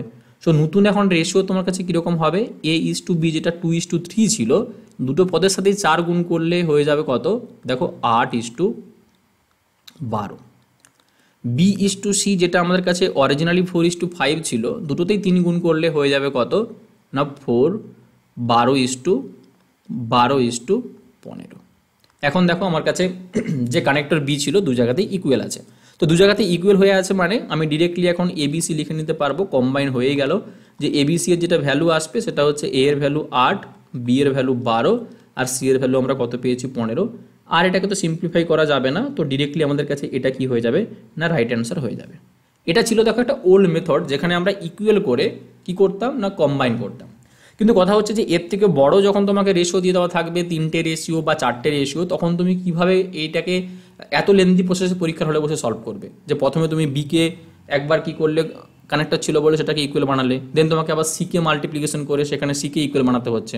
তো এটার জন্য দেখো শর্টকাট প্রসেস কি আছে, আমরা এখানে কি করছিলাম, আমরা এখানে দেখলাম কি, আমরা দেখো এখানে যেটা দেখলাম যে 3 এবং 4, ভালো করে দেখো এখানে বি এর ভ্যালু ছিল 3, এখানে আমরা বি এর ভ্যালু পেয়েছিলাম কত 4। কোনো না কোনো সময় যেহেতু দুটো নাম্বার আমাদের কাছে কোপ্রাইম নাম্বার, তাই 3 এবং 4কে মাল্টিপ্লিকেশন করে আমরা 12 বানিয়েছি। তো সব থেকে বেটার আমাদের কাছে এটা হতো যে আমরা দুটো রেশিওকে ওরকমভাবে মাল্টিপ্লিকেশন না করে যদি আমরা এটা করতে পারতাম যে এ এবং বি এর রেশিও দিয়ে দেওয়া ছিল কত 2:3, বি এবং সি এর রেশিও দিয়ে দেওয়া আছে কত না 4:5। তো আমি যদি কম্বাইন করে এখান থেকে এ বি এবং সি বের করতে চাই, করতে আমাকে কি হচ্ছিল দেখো 3 আর 4কে কোনো না কোনো সময় মাল্টিপ্লিকেশন করতে হচ্ছিল। তো আমি সবার প্রথমে কি করব দেখো 4-এর সাথে এই ভ্যালুটাকেও মাল্টিপ্লিকেশন করে দিলাম, 4-এর সাথে এই ভ্যালুটাকেও মাল্টিপ্লিকেশন করলাম, মানে উপরে দুটোকেই 4 দিয়ে গুণ করা হলো। আর নিচে দেখো কি হবে না 4-এর সঙ্গে তুমি 3কে মাল্টিপ্লিকেশন করলে তো 12 হয়েই যাচ্ছে, মানে নিচের ভ্যালুটাকেও 3 দিয়ে 4-এর সাথে গুণ করা হয়ে গেল। আরেকটা পড়ে থাকছে কি না 3-এর সাথে তোমার 5কে মাল্টিপ্লিকেশন। মানে জাস্ট আমরা কি করব রেশিওটাকে লিখে নেওয়ার পর এরকমভাবে ক্রস এন এর মতো মাল্টিপ্লিকেশন করে নিলেই তোমার এক লাইনে কম্বাইন্ড রেশিও তৈরি হয়ে যাবে। দেখো 4-2-এ 8 হবে, পরে ক্রস মাল্টিপ্লিকেশন 4-3-এ 12 আসবে, দেন 3-এর সাথে 5, 3-5-এ 15। দেখো আমাদের কাছে কম্বাইন্ড রেশিও তৈরি হয়ে গেল। ঠিক। নেক্সট দেখো আমরা এক্সাম্পলে আসছি, এ বি সি তোমাকে রেশিও দিয়ে দেওয়া আছে। কি রেশিও দিয়ে দেওয়া আছে, যে এ বি এবং সি তাদের রেশিও আছে 2:3:4। এরপর তোমাকে রেশিও দিয়ে দেওয়া আছে সি এবং ডি, তার রেশিও আছে 5:6। কম্বাইন করে তোমাকে বের করতে হবে কি, এ বি সি এবং ডি এদের রেশিও কত আসবে। সো আমরা কম্বাইন করাটা কীরকমভাবে শিখলাম, যে নিচে যেহেতু 5 আছে একবার সি, এখানে 4 আছে, তাহলে 5-এর সাথে এটা গুণ হবে, 5-এর সাথে এটা গুণ হবে, 5-এর সাথে এটা গুণ হবে, আর লাস্টে গিয়ে আমরা 4-এর সাথে 6কে গুণ পাবো। ব্যাস এইটুকুই কাজ। তো 5-2 10 আসবে, 3-5 15, 4-5 20 আমরা পাবো, আর 4-6 24। দেখো তোমার কাছে কম্বাইন্ড রেশিও তৈরি হয়ে গেল। ঠিক, একদম ইজি। নেক্সট আসো, এখন দেখো তোমাকে 3টে রেশিও দিয়ে দেওয়া আছে। 3টে রেশিওকে কম্বাইন করে তোমার 4টে ভেরিয়েবলের রেশিও তোমাকে বের করতে হবে। ওকে, কীভাবে ক্যালকুলেট করবে না, সবার প্রথমেই তুমি কি করতে পারো, যে এ বি কতগুলো ওয়েতে দেখো কোশ্চেন সলভ করে যায়, তোমাকে আমি দেখাচ্ছি। সবার প্রথমে তুমি কি করতে পারবে, যে এ বি এর ভ্যালু তোমাকে দিয়ে দেওয়া আছে 2:3, বি সি এর ভ্যালু তোমাকে দিয়ে দেওয়া আছে 4:5। তুমি সবার প্রথমেই এই দুটোর মুখে কম্বাইন করে এ বি এবং সি এর রেশিওটাকে বের করে নিতে পারবে খুবই ইজিলি। আমরা এক্ষুনি দেখলাম যে আমরা জাস্ট এরকম ক্রস মাল্টিপ্লিকেশন করে নেব, 4-2 8, 3-4 12, 3-5 15। চলো দেন আমরা কি বলবো, যে এখানে আমরা সি এবং ডি এর রেশিওটাও পেয়েছি, সেটা হচ্ছে কত না 6:7। এবং এইটাকে যখন আমরা কম্বাইন করে নেব তখন এ বি সি ডি এই 4টে রেশিওর ভ্যালু তো পেয়েই যাব। তো এখানে দেখো যদি আমরা মাল্টিপ্লিকেশন করতে চাই 6-এর সাথে এখানে এই উপরে 3টে ভ্যালু মাল্টিপ্লিকেশন, লাস্টে 15-এর সাথে 7 মাল্টিপ্লিকেশন। তো 6-8 48 আমরা পাবো, 6-12 72 আসবে, 6-15 90 আমরা পাবো, আর 7-15 কত না 105 আমাদের কাছে আসবে। সবগুলো দেখো তুমি পুনরায় কী করতে পারবে না 3 দিয়ে ভাগ করতে পারবে। সো 3 দিয়ে ভাগ করলে তোমার কাছে আসবে 3-16 48, 3-24 72, 3-30 90, 3-35 105। ঠিক, তো আমাদের কাছে দেখো কম্বাইন্ড রেশিও কত তৈরি হলো, 16, 24, 30 এবং 35। এটা একটা মেথড, জাস্ট যেটুকু আমরা শিখলাম এইভাবে দেখো তুমি কোশ্চেনটাকে সলভ করতে পারো। চলো 2 নম্বর মেথডে কি, 2 নম্বর মেথড হচ্ছে, দেখবে অনেক তুমি যদি প্রিভিয়াস কোনো বই দেখে থাকো বা যদি কোনো ইউটিউব ক্লাস দেখে থাকো, 2 নম্বর মেথডটা তুমি হয়তো দেখে থাকতে পারো। 2 নম্বর মেথড কি বলছে, যে তোমাকে ঘর ফিল আপ করতে হবে। কীরকম, তুমি সবার প্রথমেই যেটা বের করতে চাইছো এ বি সি এবং ডি, এটা একটা ছক বানিয়ে নাও। প্রথম রেশিও থেকে তুমি কার কার ভ্যালু পেয়েছো এ এবং বি এর বসিয়ে নাও, যে 2 এবং 3 পেয়েছি। এখানে সি এবং ডি আমাদের কাছে নেই, যেটা থাকবে না সেটা তার নিয়ারেস্ট ভ্যালু থেকে তোমাকে পুট করতে হবে। তো সি এর ভ্যালু পুট করার জন্য তুমি বি থেকে নেবে, তার ভ্যালু 3, ডি এর ভ্যালু পুট করার জন্য সি থেকে নেবে, তার ভ্যালু 3। প্রথম রেশিওটাকে আমরা ফিল করে নিলাম। চলো 2 নম্বর রেশিও ছিল B/C, কত না 4:5। তাহলে বি এর জায়গাতে 4 বসবে, সি এর জায়গাতে 5 বসবে। ডি এর ভ্যালু ফিল আপ করার জন্য সি থেকে নিলাম 5, এর ভ্যালু ফিল আপ করার জন্য বি থেকে নিয়ে নিলাম আমরা 4। ওকে, এরপরে নেক্সট রেশিও দেখো C/D, সি এর জায়গাতে বসিয়ে দাও 6, ডি এর জায়গাতে বসিয়ে দাও 7। তাহলে আগেরগুলো সব ফিল আপ করার জন্য আমাদেরকে 6 পুট করে নিতে হবে। বেশ, সো দেখো যদি আমরা এখন এখান থেকে কম্বাইন করতে চাই, উপর থেকে নিচ অবধি সবগুলোকে মাল্টিপ্লিকেশন করে নাও, তোমার কাছে আসবে 4-ছক 24, 24 কত 48। এখানে তোমার কাছে বেরোবে 4-ছক 24, 3 72। এখানে আসবে দেখো 6-15, 3-5 15, 6 90। আর এখানে আমরা পাবো 3-5 15 সাথে 105। এটাকে সিম্পলিফাই করলে তুমি পুনরায় অ্যান্সার কত পেয়ে যাবে না 16, 24, 30 এবং 35। দেখো এতটা করারও তোমার কোনো প্রয়োজন ছিল না। কেন, কারণ যদি আমরা রেশিও ক্যালকুলেট করছি, যদি আগে কোনো ভ্যালু সবগুলো দিয়ে কেটে গিয়ে থাকে, মানে এমন কোনো ভ্যালু দিয়ে তুমি সবগুলোকে সিম্পলিফাই করতে পারবে, রেশিও মানেই তো আমাকে সিম্পলিফাই করতেই হচ্ছে। সো গুণ করার আগেও সিম্পলিফাই করা যা, গুণ করার পরেও সিম্পলিফাই করা তো দুটোই সেম। কিন্তু গুণ করার পরে সিম্পলিফাই করতে হলে আমরা কি করছি, টাইম ওয়েস্ট করছি, যে গুণ করছি তারপরে আবার ছোট করছি। তার থেকে বেটার যদি আমি আগেই ছোট করে দিতাম,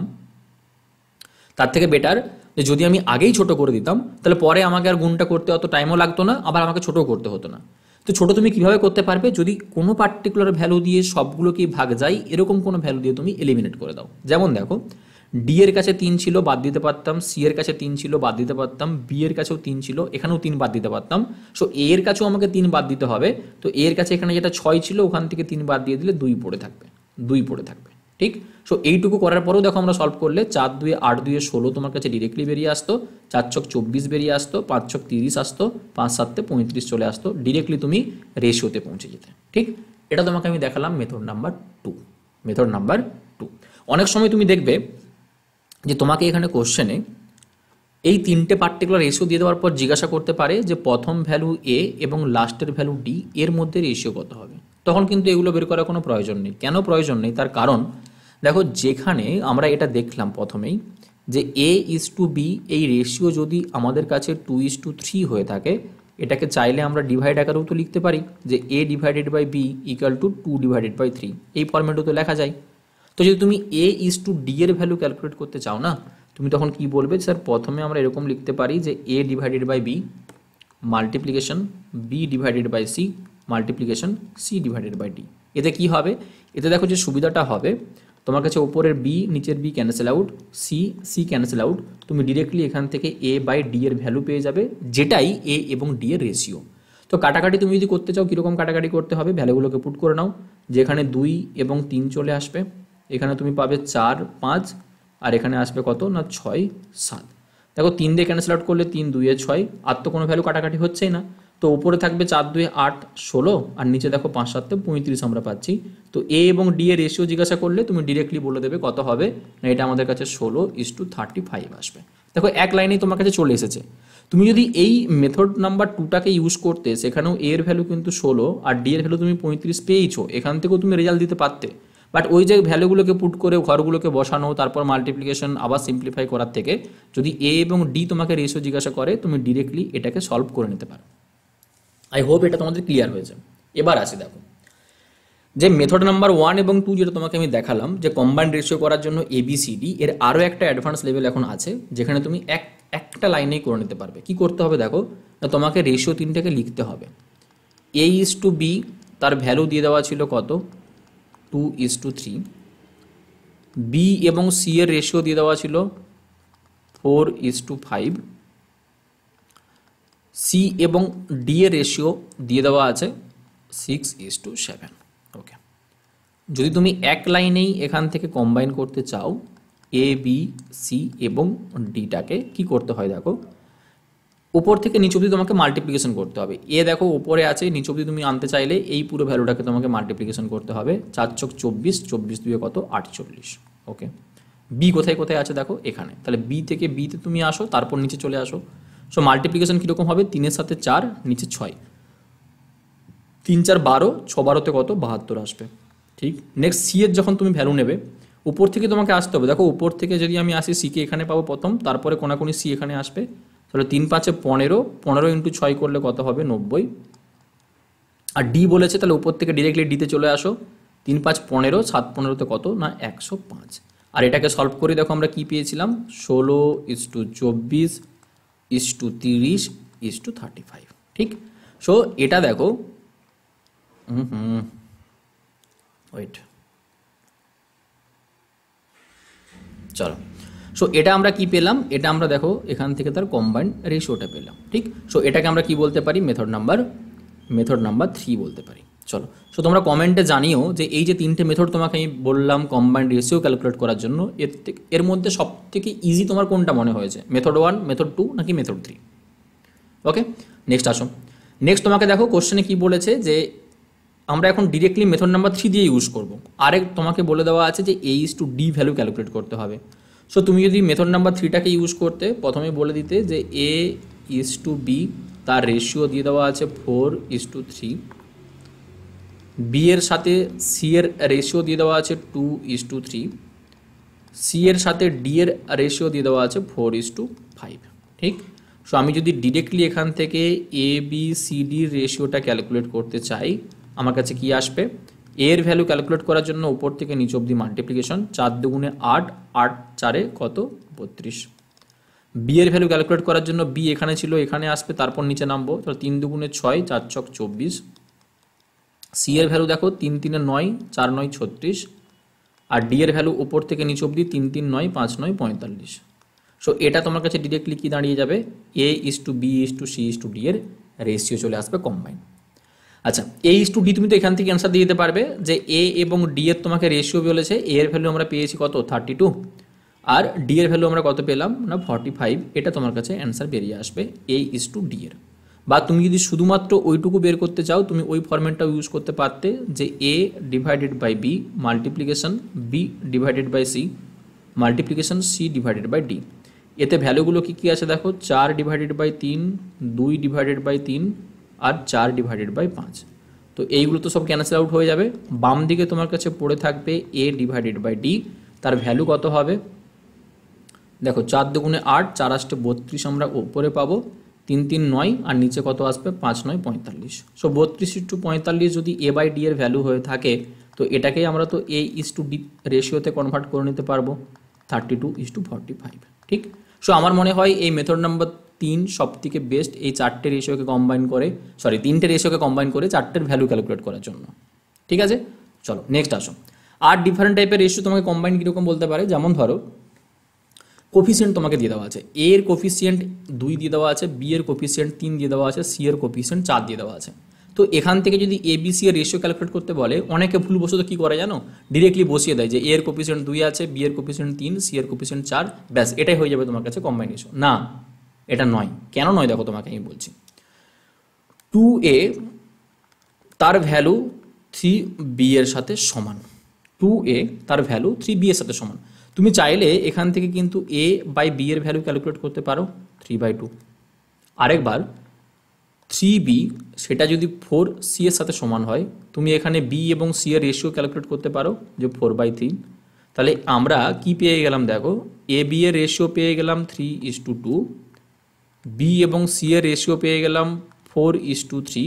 এই দুটোকে কম্বাইন করে তুমি খুব ইজিলি এখন এ বি সি এর রেশিওটা ক্যালকুলেট করে নেবে। কীরকম দেখো, তুমি বলবে ওপরটাকে 2 দিয়ে গুণ করতে হবে, কেন, কারণ এখানে বি যে কানেক্টার অলরেডি নিচে 4 আছে। তাহলে 3 দুগুণে 6, 3 দুগুণে 6, এটা তোমার কাছে হবে 2 2 4 আর এটা তোমার কাছে 3ই থাকবে। সো 6:4:3 তোমার কাছে একটা প্রসেসে এটা রেশিও আমরা বের করলাম। নেক্সট, এটা ছাড়া দেখো আমরা আর কি ভাবতে পারি না, আমরা কোনো একটা পার্টিকুলার ধ্রুবক ধরে নিতে পারি। কীরকম, যে 2a তার ভ্যালু যদি 3b এর সাথে সমান হয়, তার ভ্যালু যদি 4c এর সাথে সমান হয়, আমি ধরে নিচ্ছি তার ভ্যালু একটা k এর সাথে সমান, ধ্রুবক, কেটা ধ্রুবক। চলো, সো এখন আমি এই পদটাকে বলতে পারি k এর সাথে সমান, এই পদটাকে বলতে পারি k এর সাথে সমান, আর এইটাও আমার কাছে k এর সাথে সমানই হবে। তো সবার প্রথমে যদি 2a এর ভ্যালু k এর সাথে সমান হয়, a এর ভ্যালু আমরা কত পাবো দেখো k/2 পাবো। নেক্সট, 3b এর ভ্যালু যদি k এর সাথে সমান হয়ে থাকে, b এর ভ্যালু কত আসবে দেখো k/3 আসবে। 4c এর ভ্যালু যদি k এর সাথে সমান হয়, c এর ভ্যালু আমরা কত পাবো না k/4 পাবো। এখন যদি আমরা a b এবং c এর রেশিওটা বের করতে চাই, a এর মান পেয়েছি k/2, b এর মান পেয়েছি k/3, c এর মান পেয়েছি কত না k/4। দেখো উপরে তো সব k গুলো ক্যান্সেল আউট হয়ে যাবে, তোমার কাছে পড়ে থাকবে কি যে 1/2, 1/3, 1/4, তার তোমাকে রেশিও নিতে হবে। এবার এই রেশিওটাকে তুমি নিবে কীরকমভাবে না, নিচে যে ভ্যালুগুলো আছে তুমি তার এলসিএমটাকে করে সবগুলো মাল্টিপ্লিকেশন করতে পারো, তোমার কাছে ইন্টিজারে কনভার্ট হয়ে যাবে, হ্যাঁ না। সো দেখো 2, 3 এবং 4-এর এলসিএম যদি আমরা দেখি তাহলে 12 হবে। তো 12 যদি সব ভ্যালুগুলোর সাথে তুমি মাল্টিপ্লিকেশন করে দাও, 12 যদি তুমি সব রেশিওগুলোর সাথে মাল্টিপ্লিকেশন করে দাও, তোমার কাছে যে অরিজিনাল রেশিওটা এবার বেরিয়ে আসবে দেখো 6:4:3, যেটা আমরা প্রিভিয়াসলি এখান থেকেও পেয়েছিলাম। এটা কিন্তু বেসিক মেথড, যেটা তোমাকে আমি এই 2 নম্বরটাতে সলভ করে দেখালাম। চলো, তো যখনই তোমাকে যেরকম কোফিসিয়েন্ট দিয়ে দেওয়া থাকবে, তার অনন্যকটাই আমাদের কাছে রেশিও হবে। কেন, কারণ দেখো এই যে লাইনটা আমরা এখানে পেয়েছিলাম না যে 1/2, 1/3, 1/4, এটা তো কোফিসিয়েন্টের অনন্য কি ছিল, রেসিপ্রোকাল। তাহলে আমরা কি ডিরেক্টলি এরকম বলতে পারি না যে কোনো সময় যদি এরকম দিয়ে দেওয়া থাকে যে 3a = 4b = 5c, তোমাকে বের করতে বলেছে যে এ বি সি এর রেশিও কত হবে, তুমি তো ডিরেক্টলি নিয়ে নিতে পারো যে এর কোফিসিয়েন্ট 3 ছিল তার অনন্যক 1/3, বি এর কোফিসিয়েন্ট 4 ছিল তার অনন্যক 1/4, সি এর কোফিসিয়েন্ট 5 ছিল তার অনন্যক 1/5। এবার এর তুমি কি করবে না, সব রেশিওর সাথে নিচে যে ভ্যালুগুলো আছে তার লসাগু দিয়ে মাল্টিপ্লিকেশন করে দাও, তোমার কাছে অ্যান্সার চলে আসবে। কিন্তু পরীক্ষার হলে বসে কি এটাও করা সম্ভব না। সো পরীক্ষার হলে তুমি করবে কি দেখো, সেটা এখন আমরা শিখবো। শর্টকাট ওয়েতে যদি আমরা আসি, পরীক্ষার হলে যেটা আমাদেরকে করতে হবে সেটা কি, যখন তুমি ডিরেক্টলি লিখবে, আমি একটু ইরেজ করে দিই জায়গা বের করার জন্য, একটু দাঁড়াও। দেখো বাম দিকের মেথডটাকে আমি একটু ইরেজ করছি, যদি নোট করার হয় সেরকম কপিতে নোট করে রাখতে পারো।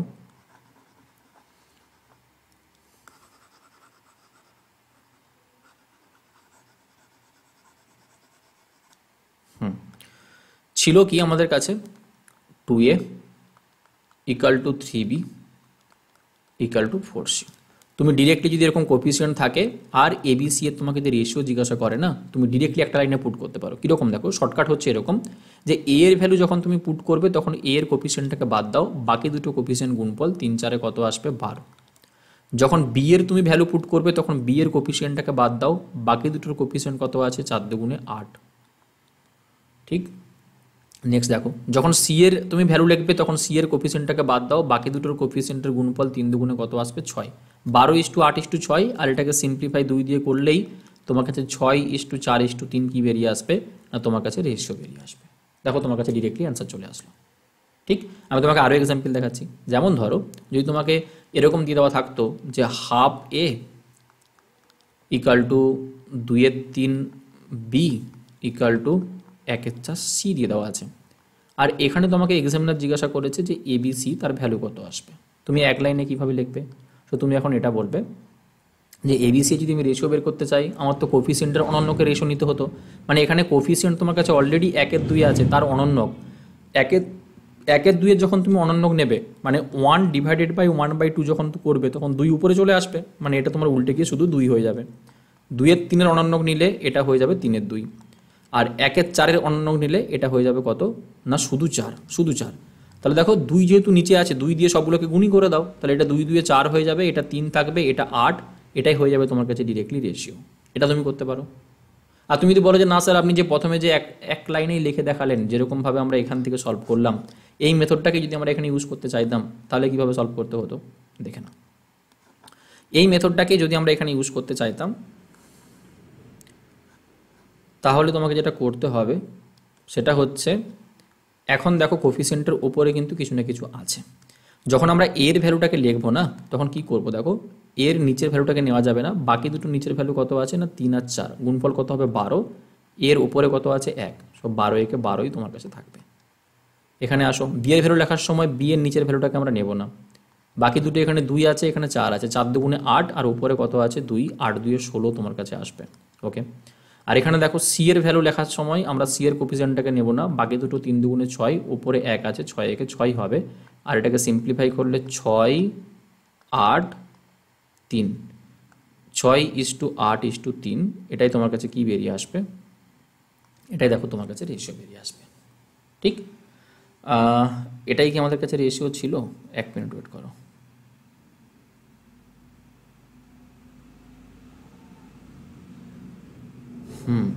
যখন আমরা রেশিও বের করেছিলাম আমাদের কাছে বেরিয়েছিল কত 2, এটা পেয়েছিলাম 3/2, আর এটা আমরা পেয়েছিলাম কত 4 পেয়েছিলাম, তাই না? সো 2 মাল্টিপ্লিকেশন করে আমাদের কাছে এসেছিল 2 2 4, এটা আমরা পেয়েছিলাম 3, আর এটা আমাদের কাছে এসেছিল 8। দাঁড়াও, একটু তো ভুল কোথাও না কোথাও করেছি, 1 মিনিট। অরিজিনাল ভ্যালু যদি আমরা দেখতে চাই তাহলে আমাদের কাছে 4:3:8 তো হবে, 4:3:8, এটাই তো আমাদের কাছে আসবে। ভুল কোথাও না কোথাও তো করছি, একটু চেক করে নি, দাঁড়াও। অ্যান্সার তো অরিজিনালি আমাদের কাছে 4:3:8 এটাই তো আসবে, তাই না? তাহলে এই প্রসেসে যদি আমরা সলভ করতে চাই আমাদের কাছে ভুল কোথায় হচ্ছে?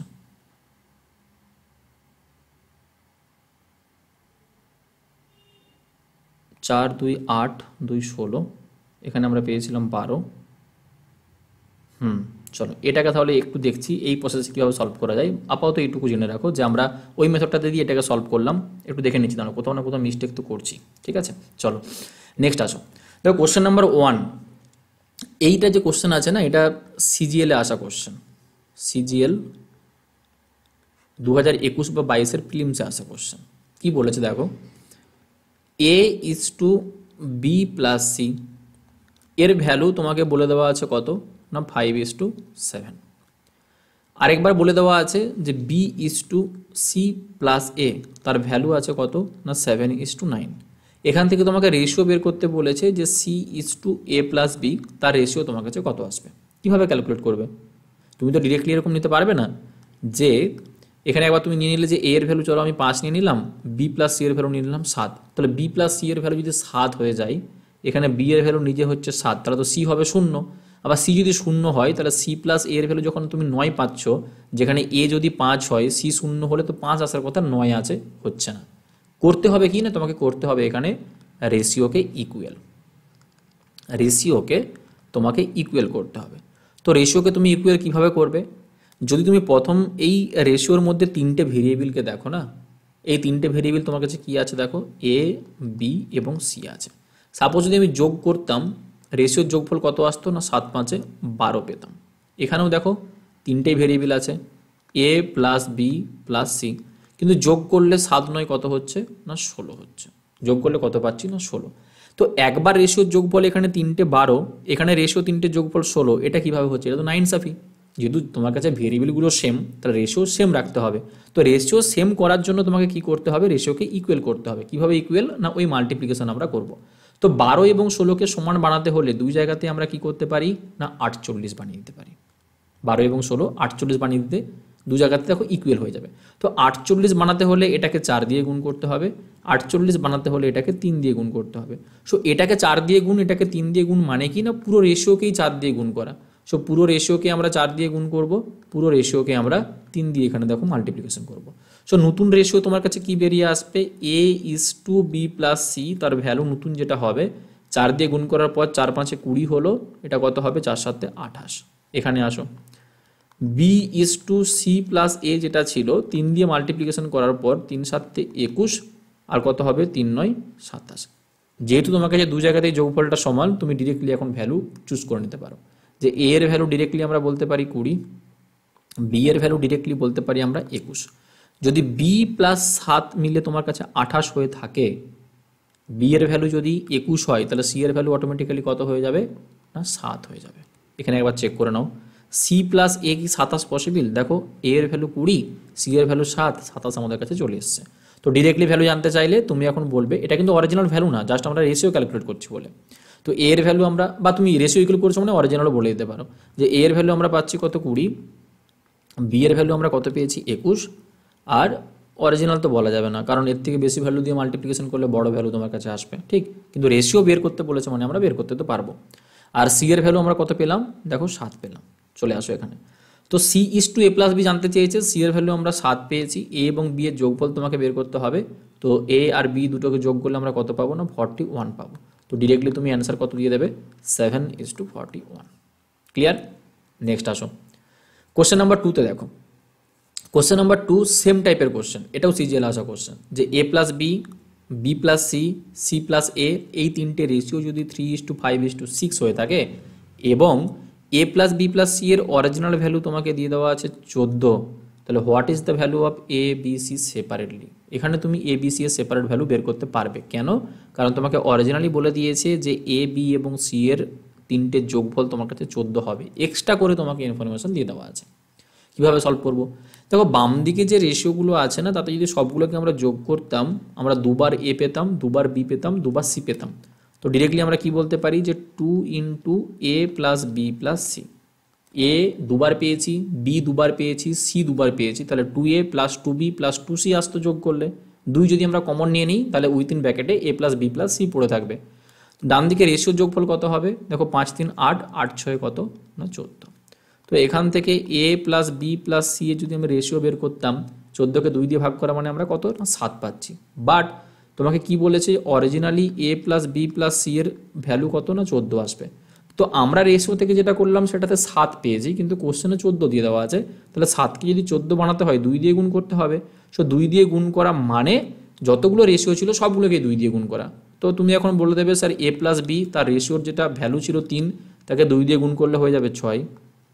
বি প্লাস সি, তার রেশিওর ভ্যালু ছিল 5, 2 দিয়ে গুণ করলে হয়ে যাবে 10।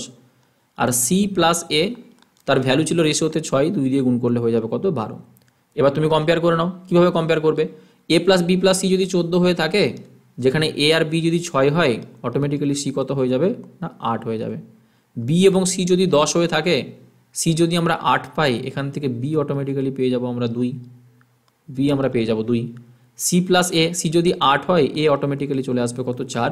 দেখো সেপারেট ভ্যালু আমাদের কাছে বেরিয়ে আসলো, সো ডিরেক্টলি তুমি অ্যান্সারে পুট করে দেবে। ক্লিয়ার? নেক্সট দেখো, লেডি কনস্টেবল প্রিলিমস 2023-এ আসা কোশ্চেন, কয়েন রিগার্ডিং। দেখো যদি আমরা ওয়ার্ড প্রবলেমের কথা বলি না, রেশিও থেকে অনেক রকম টাইপের ওয়ার্ড প্রবলেম হয়। কি কি হতে পারে দেখো, আমি একটু নোট ডাউন করি সবার প্রথম, যেগুলো ইম্পর্টেন্ট টাইপ। এক, কয়েন বেস, এবং কয়েনের না দুটো টাইপ হয়, একটাতে তোমাকে পয়সার ভ্যালু দিয়ে দেওয়া থাকবে, একটাতে তোমাকে কয়েনের রেশিও দিয়ে দেওয়া থাকবে, মানে কয়েনের ভ্যালু কয়েনের রেশিও, দুরকম টাইপের কয়েন থেকে কোশ্চেন আসে। চলো নেক্সট, তোমাকে কোশ্চেন এখান থেকে দেবে income expenditure, income and expenditure, তোমার আয় এবং ব্যয় সেই রিগার্ডিং তোমাকে রেশিও থেকে কোশ্চেন দেবে। 3 নম্বর তোমাকে কোশ্চেন দিতে পারে যে কোনো একটা পার্টিকুলার নাম্বারকে ইনক্রিজ করা হচ্ছে অথবা ডিক্রিজ করা হচ্ছে, কিছু কমানো হচ্ছে কিছু বাড়ানো হচ্ছে তার উপর। এই সেম প্যাটার্নের উপরেই তুমি এজ প্রবলেম যদিও তুমি সেপারেট রাখো, তাহলে ওয়ার্ড প্রবলেমের ক্ষেত্রে তোমার কাছে কিছু মিসলিনিয়াস টাইপের কোশ্চেন আসতে পারে, যেগুলো আমরা আজকের ক্লাসেই তো সলভ করবো, তোমাকে দেখাচ্ছি, ঠিক আছে? মিসলিনিয়াস টাইপের দেখো কোশ্চেন আসতে পারে। তো এই কোশ্চেনটাকে সলভ তুমি কীভাবে করবে, যেমন ধরো ছোট্ট একটা জিনিস তোমাকে আমি ডিসকাস করি। সাপোজ তোমাকে বললো যে এ এবং বি এই দুটো রেশিও দিয়ে দেওয়া আছে 2:3। এ এবং বি তার টোটাল ভ্যালু তোমার কাছে আছে কত না 75।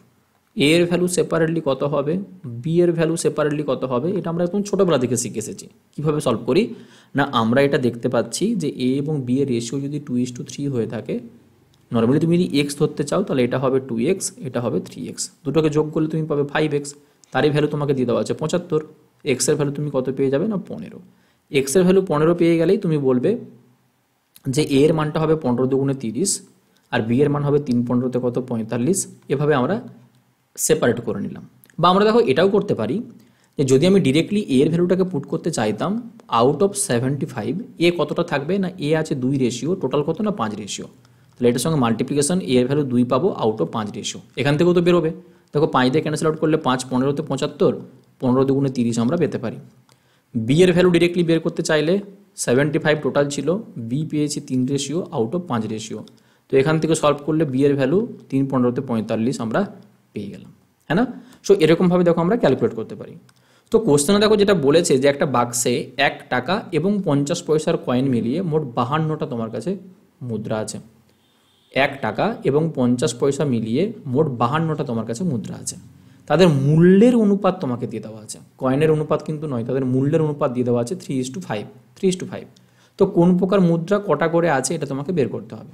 চলো, তো মূল্যের অনুপাত যদি আমরা দেখতে চাই, আমরা সবার প্রথমে কি বলবো যে 1 টাকার কয়েন যদি টোটাল 3 টাকা হতো, ওটাকে তুমি 3 টাকা ধরে চলো, মিনিমাম রেশিও 3:5। এটা কত টাকা আছে সেটা তোমরা জানি না, কিন্তু অনুপাত যেহেতু 3:5, আমি এটাকে মিনিমাম ভ্যালু ধরে চলছি। তো মিনিমাম ভ্যালু যদি হয়ে থাকে, 1 টাকার কয়েন নিয়ে যদি 3 টাকা হতে হয়, টোটাল কয়েনের সংখ্যা বেরোবে তোমার 3টে, টোটাল কয়েনের সংখ্যা বেরোবে 3টে। 50 পয়সার কয়েন নিয়ে যদি 5 টাকা হতে হয়, দুটো 50 পয়সার কয়েনে 1 টাকা হয়, সো 5 টাকা হতে হলে 5 দুগুণে 10টা তোমার কাছে কয়েন লাগবে। টোটাল আমার ওই মিনিমাম রেশিওটাতেই মোট কয়েনের সংখ্যা আসছে কত না 13টা, কিন্তু কোশ্চেনে আমাকে কি বলে দেওয়া আছে, মোট কয়েন তোমার কাছে কতগুলো আছে না 52টা। সো 13কে যদি কোশ্চেনে 52 সাথে ইকুয়াল করতে হয়, কত দিয়ে গুণ করতে হবে না 4 দিয়ে গুণ করতে হবে। তো 4 দিয়ে গুণ করা মানে এটাও তোমার কাছে 4 দিয়ে গুণ হয়ে যাবে, আর এটাও তোমার কাছে 4 দিয়ে গুণ হবে। সো 1 টাকার কয়েনের সংখ্যা যেটা বেরোবে সেটা হচ্ছে কত না 3 4 12টা, আর যেটা তোমার কাছে 50 পয়সার কয়েন বেরিয়ে আসবে সেটা কত না 4 10 40টা। দেখো মোট কয়েনের সংখ্যা তোমার কাছে হয়ে গেল কত না 52। ঠিক এভাবে দেখো আমরা কোশ্চেন সলভ করে নেব। নেক্সট আসো, রাম এবং রহিমের মাসিক আয়ের অনুপাত তোমাকে বলে দেওয়া আছে 4:3, মাসিক ব্যয়ের অনুপাত তোমাকে বলে দেওয়া আছে 3:2। যদি প্রত্যেকেই 5,000 টাকা করে সঞ্চয় করে থাকে, তাহলে রাম এবং রহিম নিজে নিজে তার মাসিক ইনকামটা কত তোমাকে বের করতে হবে। এই কোশ্চেনটাকে না তোমাকে আমি দুরকম ওয়েতে দেখো সলভ করছি। সবার প্রথমেই আমরা যদি বেসিক অ্যাপ্রোচ এখানে লাগাতে চাই, এটা তোমাকে দিয়ে দেওয়া আছে ইনকামের রেশিও, আমি ধরতেই পারি যে ইনকামের রেশিওটা তাদের 4x 3x, এটা ইনকামের রেশিও। ব্যয় তার রেশিও যদি 3:2 হয়ে থাকে, এটাকে তুমি 3x আর 2x নিতে পারবে না। কেন? কারণ ইনকাম করার সময়, ইনকামের অনুপাত করার সময় যেই ভ্যালু দিয়ে ডিভাইড করেছে, ব্যয়ের অনুপাত করার সময় সেই ভ্যালু দিয়ে ডিভাইড কিন্তু 200% নেই, তুমি জানবে কি করে, তাই না? তাহলে তোমাকে ওখানে আলাদা ভেরিয়েবল ধরতে হবে যে ইনকামের যদি রেশিও এটা হয়ে থাকে, তাহলে ব্যয় বা এক্সপেন্ডিচারের রেশিওটা কত না 3y:2y। এবার তুমি বেসিক ওয়েতে, মানে যেটা আমরা 7 8-এর ম্যাথে করতাম, আমরা কি করব, আমরা জানি যে ইনকাম থেকে যদি তাদের খরচা এক্সপেন্ডিচার বাদ দিয়ে দিই তাহলে আমাদের কাছে সেভিং বা সঞ্চয় পড়ে থাকে। তো তুমি এটাই লাগাবে যে এর ক্ষেত্রে ইনকাম কত ছিল, 4x টাকা। বি এর ক্ষেত্রে ইনকাম কত ছিল, 3x টাকা। সেখান থেকে এ তার কতটা ব্যয় করেছে, 3y। বি কতটা ব্যয় করেছে না 2y। সো এখান থেকে বাদ দিয়ে দিলাম, ইনকাম থেকে এক্সপেন্ডিচার বাদ দিলাম, আমার কাছে পড়ে থাকবে কত না সঞ্চয়। এবং সঞ্চয় প্রত্যেকে কত টাকা করেছে দেখো না 5,000 টাকা করে সঞ্চয় করেছে। ঠিক, তাহলে এর ক্ষেত্রেও তুমি 5,000 লিখবে উপরে, এর ক্ষেত্রেও তোমার কাছে আসবে কত না 5,000। সো এখান থেকে না তুমি এক্স এবং ওয়াইয়ের কিছু একটা ভ্যালু পেয়ে যাবে। মানে নর্মালি যদি আমরা বেসিক ওয়েতে কোশ্চেনটাকে সলভ করতে চাই তাহলে আমরা এখান থেকে কি বলতে পারি যে এখান থেকে আমরা কোশ্চেনটাকে সলভ করে নিয়ে আসতে পারবো। ঠিক, চলো এই বেসিক ওয়েতে কিন্তু আমি টাইম নষ্ট করছি না। এর থেকে দেখো তুমি আর কি শর্টকাট করতে পারো, সেটা হচ্ছে রেশিওটাকে তুমি ইকুয়াল বানাবে। কীরকম, তুমি বলবে স্যার এ এর ইনকাম ছিল 4 রেশিও, বি এর ইনকাম ছিল 3 রেশিও, এ এর খরচা হচ্ছে 3 রেশিও, বি এর খরচা হচ্ছে 2 রেশিও। যদি আমরা এখানে দেখি দেখো রেশিওর মধ্যে কিন্তু গ্যাপ আমাদের কাছে সেম আছে। 4 ছিল কমে 3 হয়েছে, 3 ছিল কমে 2 হয়েছে। প্রত্যেকের ক্ষেত্রেই 1 রেশিও করে ডিক্রিজ হয়েছে বা কমেছে। কেন, তার কারণ তারা এখানে দেখো 5,000 টাকা করে সঞ্চয় করেছে, এটা আমরা বলতে পারি। তো 1 রেশিওর ভ্যালু যদি তোমার কাছে 5,000 টাকা হয়ে থাকে, 1 রেশিওর ভ্যালুই যদি তোমার কাছে 5,000 টাকা হয়ে থাকে, তাহলে এর যেটা ইনকাম ছিল সেটা হবে 4 রেশিও, মানে 4 5 20,000 টাকা। আর বি এর ইনকাম কত হবে, 3 রেশিও, 3 5 15,000 টাকা। ঠিক, এখান থেকে দেখো তুমি সেপারেটলি বের করে নিতে পারলে যে 5,000 এবং 3,000। ঠিক, নেক্সট আসো।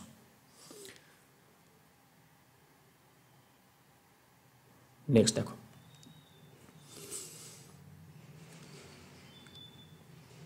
এটা ছাড়াও দেখো আরেকটা আমাদের কাছে মেথড হয় যেটাকে আমরা ক্রস মাল্টিপ্লিকেশন মেথড বলি। অ্যাকচুয়ালি ক্রস মাল্টিপ্লিকেশন মেথড তোমাকে টাইম একটু না দিলে তুমি হয়তো সেরকমভাবে বুঝতে পারবে না, বাট তবু বলে রাখি, কারণ যখন আমরা ফাউন্ডেশন ব্যাচ স্টার্ট করবো তখন আরও ভালোভাবে আমরা শিখবো। ক্রস মাল্টিপ্লিকেশন মেথডে দেখো আমাদেরকে কী করতে হয়, যেটা তুমি বের করতে চাইছো সেই রেশিওটাকে তুমি উপরে রাখো। তাহলে আমি ইনকামটা বের করতে চাইছি 4:3, এটাকে উপরে রাখলাম। নিচে আমরা তাদের রাখলাম কত না এক্সপেন্ডিচার 3:2। কেন, কারণ এও 5,000 টাকা সঞ্চয় করেছে, এও 5,000 টাকা সঞ্চয় করেছে। ঠিক, দুটোর ক্ষেত্রে 5,000, যেখানে সাইন কোনো ম্যাটার করছে না, যেহেতু দুজনেই সঞ্চয় করেছে সেম অ্যামাউন্ট। চলো ক্রস মাল্টিপ্লিকেশন মেথড বলছে যে তুমি ক্রস লাগিয়ে দাও। 4 দুগুণে 8, 3 3 9, 9 রেশিও থেকে 8 রেশিওকে সাবস্ট্রাক্ট করো, তোমার কাছে পড়ে থাকবে 1 রেশিও। তার ভ্যালু কত দাঁড়াবে দেখো, 3 5 15,000, 5 দুগুণে 10,000, 10,000 15,000-এর মধ্যে ডিফারেন্স কত না 5,000। 1 রেশিওর ভ্যালু যদি 5,000 হয়ে থাকে তাহলে এর ইনকাম ছিল 4 রেশিও, তার ভ্যালু হবে 4 5 20,000 টাকা তার মাসিক ইনকাম। আর বি এর রেশিও হবে কত না 3 রেশিও, তার ভ্যালু হবে 3 5 15,000। অনেক সময় না কোশ্চেন এক্সামিনার কি করে, এখানে তোমাকে প্রথমে ইনফরমেশন সব মাসিকে দিয়ে দেওয়া থাকে, লাস্টে তোমাকে বলবে তার বাৎসরিক ইনকাম কত, আমরা মাসিক অ্যান্সার করে দিয়ে চলে আসি। এটা কিন্তু হবে না, খেয়াল করে নেবে যে কি বলেছে, কি জানতে চেয়েছে। ঠিক, চলো নেক্সট আসো। নেক্সট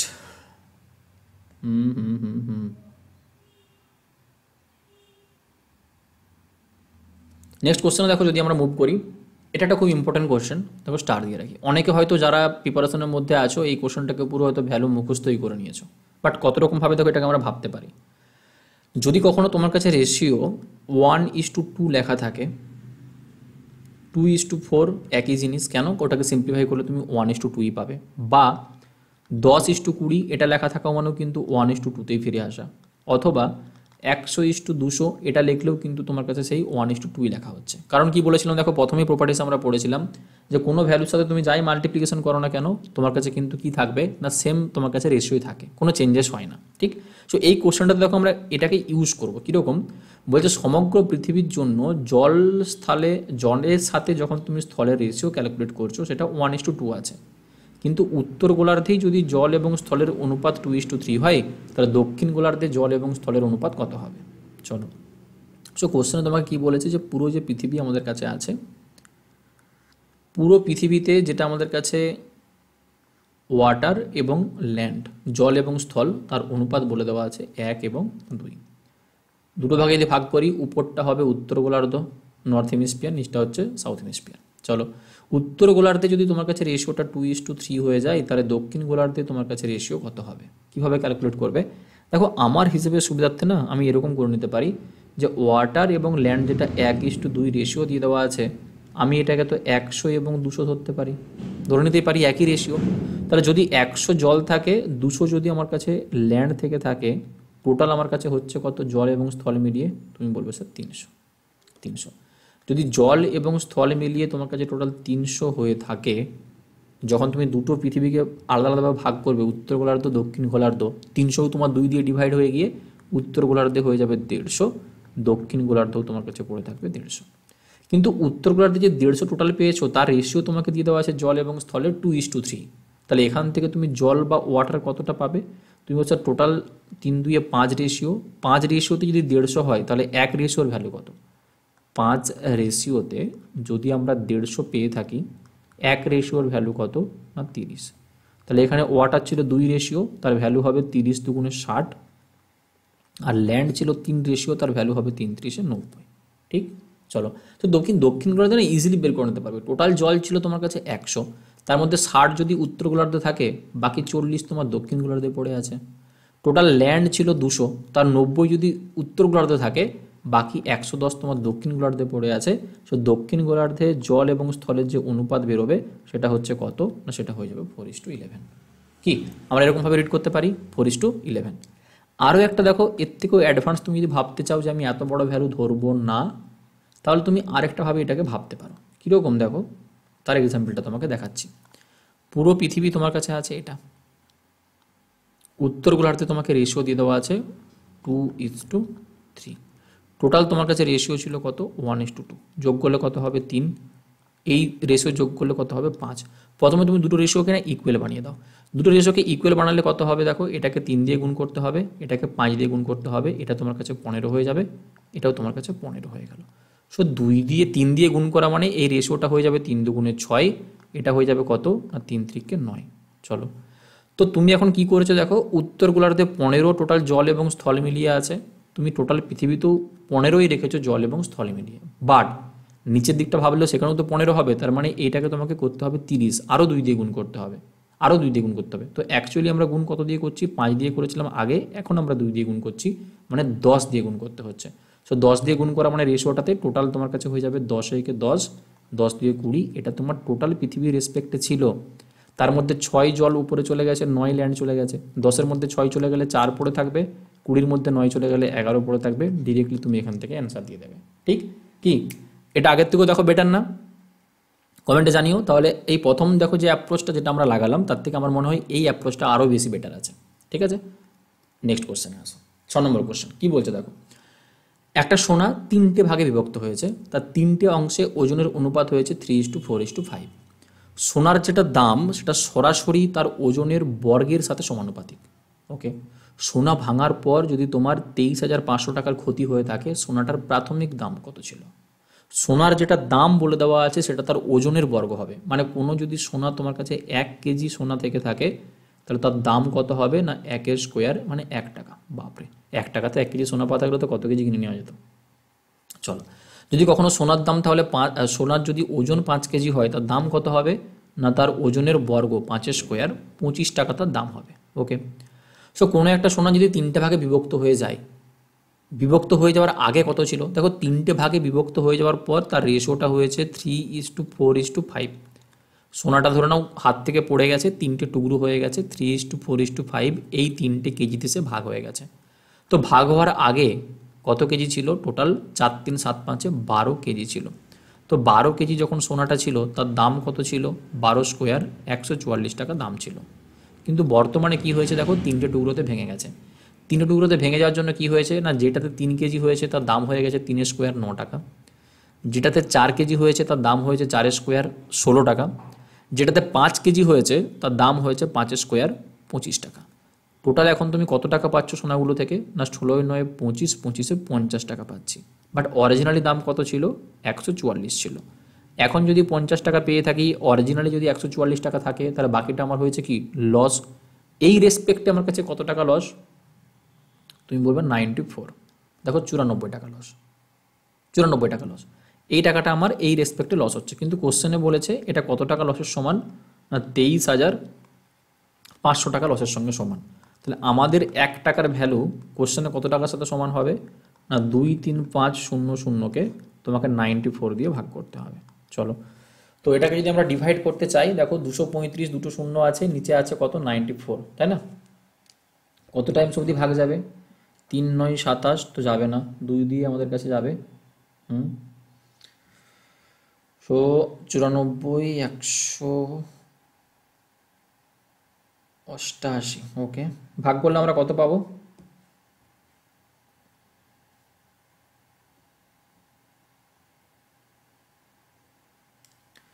দু টাইমস অবধি তো যাচ্ছে, আর 8 আর